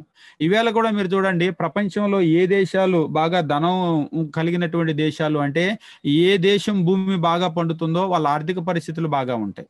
అంటే ఇవాళ వ్యవసాయాన్ని వదిలిపెట్టి ప్రపంచం ముందుకెళ్ళిపోతుంది, కానీ ప్రాచీన కాలంలో ఇవన్నమాట కన్సిడర్ చేసేది. ఆ తర్వాత ఏం చేయాలంటే అక్కడ చెట్లు ఉన్నాయా లేవా. అంటే ఇవన్నీ ప్రత్యేకంగా నేను ఎందుకు రాస్తూ ఉన్నానంటే, ఒక దేశము అంటే ఇవన్నీ కూడా గమనించాలి.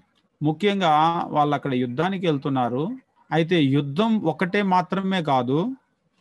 అయితే యుద్ధం కొరకైతే ఈ చెట్లు, ఈ సారము, ఇదంతా ఇన్వెస్టిగేషన్ అవసరం లేదు.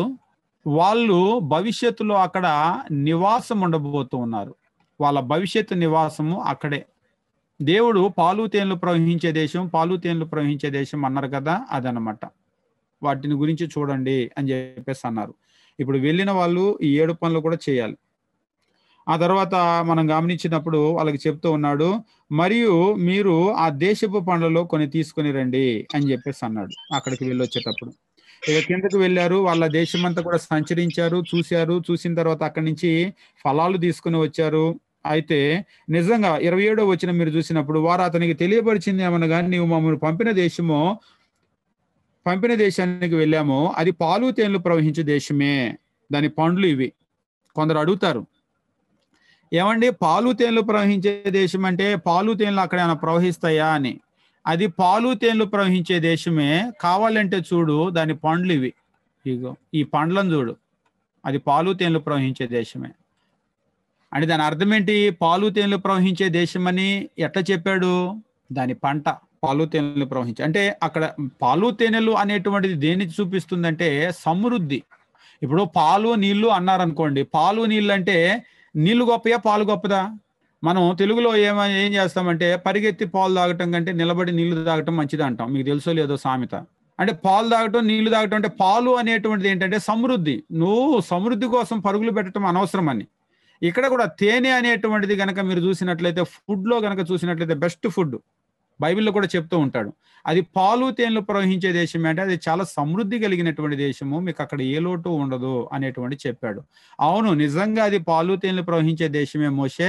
కావాలంటే ఇదిగో చూడు, దాని పండ్లు ఈ పండు చూస్తే అర్థం కావట్లేదు అది పాలు తేనెలు ప్రవహించే దేశం అని. అది అయితే ఇక అక్కడ కింది వచనాలు కనుక చూసినట్లయితే వాళ్ళు చెడ్డ సమాచారం ఒకటి చెప్పారు. అయితే ఆ దేశంలో నివసించు జనులు బలవంతులు, వాళ్ళ పట్టణాలు ప్రాకారాలు గలవి, అవి మిక్కిలి గొప్పవి. మరియు అక్కడ మేము అనాకీలను చూసాము. వాస్తవంగా ఇజ్రాయేలీలు బెదిరిపోవటానికి కలిగిన ప్రధానమైన కారణం ఏంటంటే, మేము అనాకీలను చూసాము. వీళ్ళని చూసి భయపడ్డారు. పట్టణాలు పెద్దయ్యే, మంచి గోడలు ఉన్నాయి, పండ్లు బాగున్నాయి, చెట్లు బాగున్నాయి. అక్కడ గనక బలహీనులు ఉన్నట్లయితే వీళ్ళకి ధైర్యం వచ్చేది. ఈరోజు బలహీనుడైన శత్రువు అయితే ధైర్యం వస్తుంది, కానీ అక్కడ బలమైన శత్రువులు ఉన్నారు, అమ్మో అనిపించింది. ఇవేళ కూడా క్రైస్తవులకు బలమైన శత్రువు ఉన్నాడు. అపవాది అనగానే కొంతమంది భయపడతారు. నిజంగా దేవుడి కన్నా భయపడతారో లేదో, అపవాది పేరు చెబితే మాత్రం భయపడతారు ఖచ్చితంగా. దేవుడికి భయపడరు, కానీ దెయ్యానికి మాత్రం బాగా భయపడతారు. రాత్రి బయటకు కూడా వెళ్ళరు. అందుకనే దేవుడికి భయపడరు, దెయ్యాలంటే బాగా భయపడతారు. బలమైన శత్రువు అంటే భయపడిపోతారు. ఇక్కడ కూడా వాళ్ళు ప్రధానంగా భయపడింది దేనికి అంటే, మేము అనాకీల్ని చూసాము. అంతేకాదు, వాళ్ళు దక్షిణ దేశంలో నివసిస్తూ ఉన్నారు. అమాలేకీలు, హిత్తీలు, యెబూసీలు, అమోరీలు, వీళ్ళంతా కూడా కొండల్లో ఉన్నారు అని చెప్పేసి అన్నారు. అయితే కాలేబు మోషే ఎదుట జనాలను నిమ్మలపరిచి అంటే ఇది వినగానే అయిపోయింది. అనాకీల్ని చూసామనగానే గుండెలు జారిపోయినాయి. అమ్మో, అనాకీలు ఉన్నారా అక్కడ? ఎవరి అనాకీయులు అంటే, అనాకీలు అంటే ఎవరు?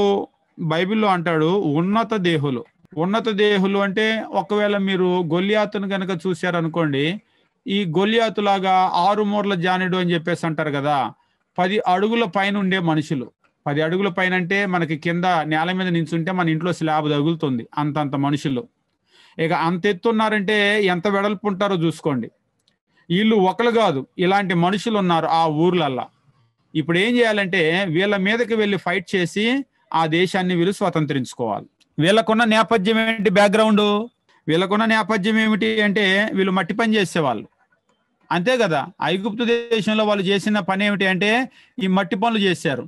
ఈ మట్టి పనులు చేసేవాళ్ళు వర్సెస్ ఉన్నత దేహులు. అందుకు వాళ్ళు భయపడిపోయారు. వాళ్ళు కూడా రీజన్ ఉంది భయపడటానికి. ఇక వాళ్ళందరూ జనాలు సనగటము, గొనగటము, అమ్మో, ఇక వాళ్ళందరూ కూడా బెదిరిపోయి 33వ వచనంలో అక్కడ నెఫీలీల సంబంధులైన నాకు వంశపు నెఫీలీలను చూసాము. మా దృష్టికి మేము మిడతలే ఓలే ఉంటిమి, వారి దృష్టికి కూడా మేము అట్లే ఉంటిమి. వీళ్ళని పోల్చుకొని వాళ్ళు ఏమన్నారంటే, మనమంతా కూడా మిడతలు వాళ్ళ ముందు, అండర్ ఎస్టిమేషన్ అని చెప్పేసి అంటారు. మనమంతా కూడా మిడతలు వాళ్ళ ముందు, మన వల్ల కాదు వాళ్ళని గెలవటం. వెళ్ళి వచ్చిన వాళ్ళలో 10 మంది ఒకవైపు ఉన్నారు, వెళ్ళి వచ్చిన వాళ్ళలో 2 ఒకవైపు ఉన్నారు. ఈ 2 అంటారు మనం గెలుస్తాం. వీళ్ళు చెప్పారు మనం మిడతలు. అంటే మిడతలు అంటేనే మీకు అర్థమైపోయి ఉంటుంది, నో, మన వల్ల కాదు అనేటువంటిది. వీళ్ళు గెలుస్తామన్నారు, మనం మిడతలు అన్నాం, వీళ్ళేమో మిడతలు అన్నారు. ప్రశ్న, ఈరోజు శత్రువులను చూస్తే మీకేమనిపిస్తుంది?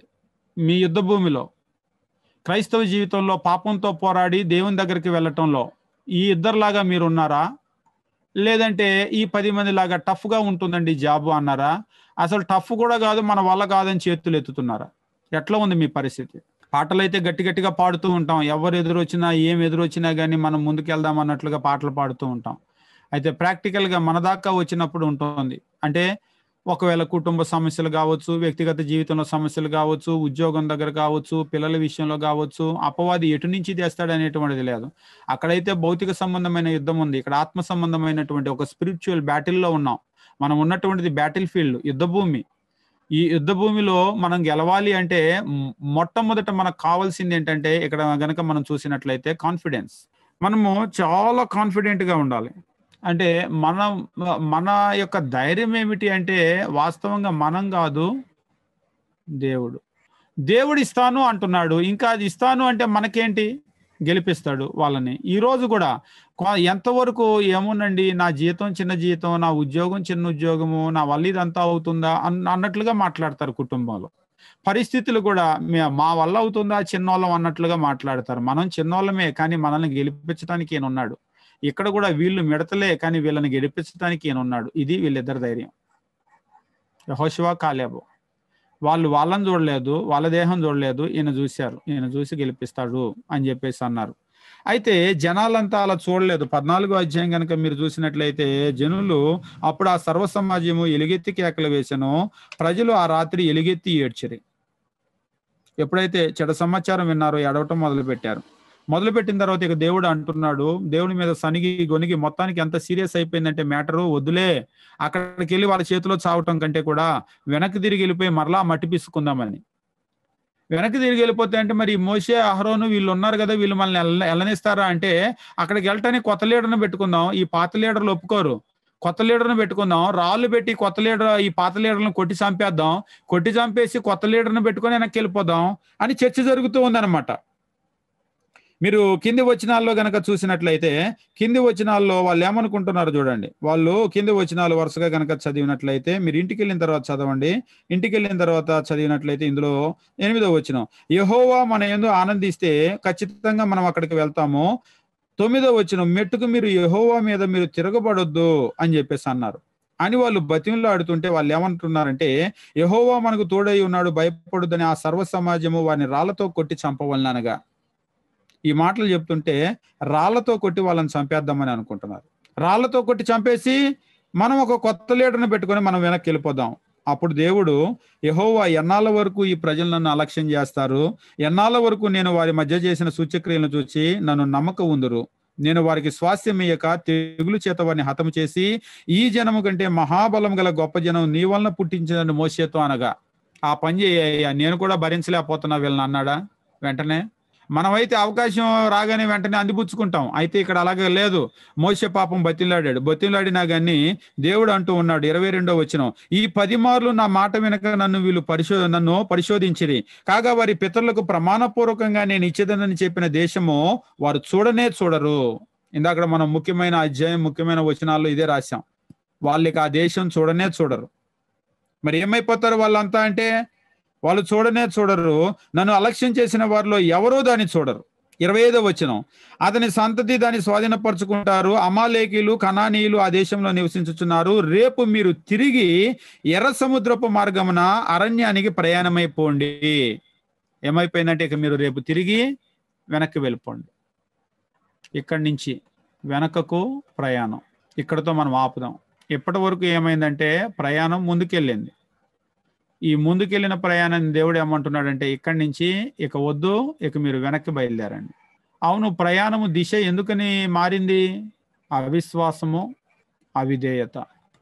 ఈ 2 పదాలు ఆది కాండం దగ్గర నుంచి మీరు ఎప్పుడు మర్చిపోవద్దు. అవిశ్వాసము, అవిధేయత. ఈ రోజు కూడా అవిశ్వాసము, దేవుడు ఏదైనా చెప్తే అవుతుందా అని ఎప్పుడు కూడా అడగద్దు. అవిధేయత, దేవుడు ఏదైనా చెప్తే అది చేయటం ఇక అంతే.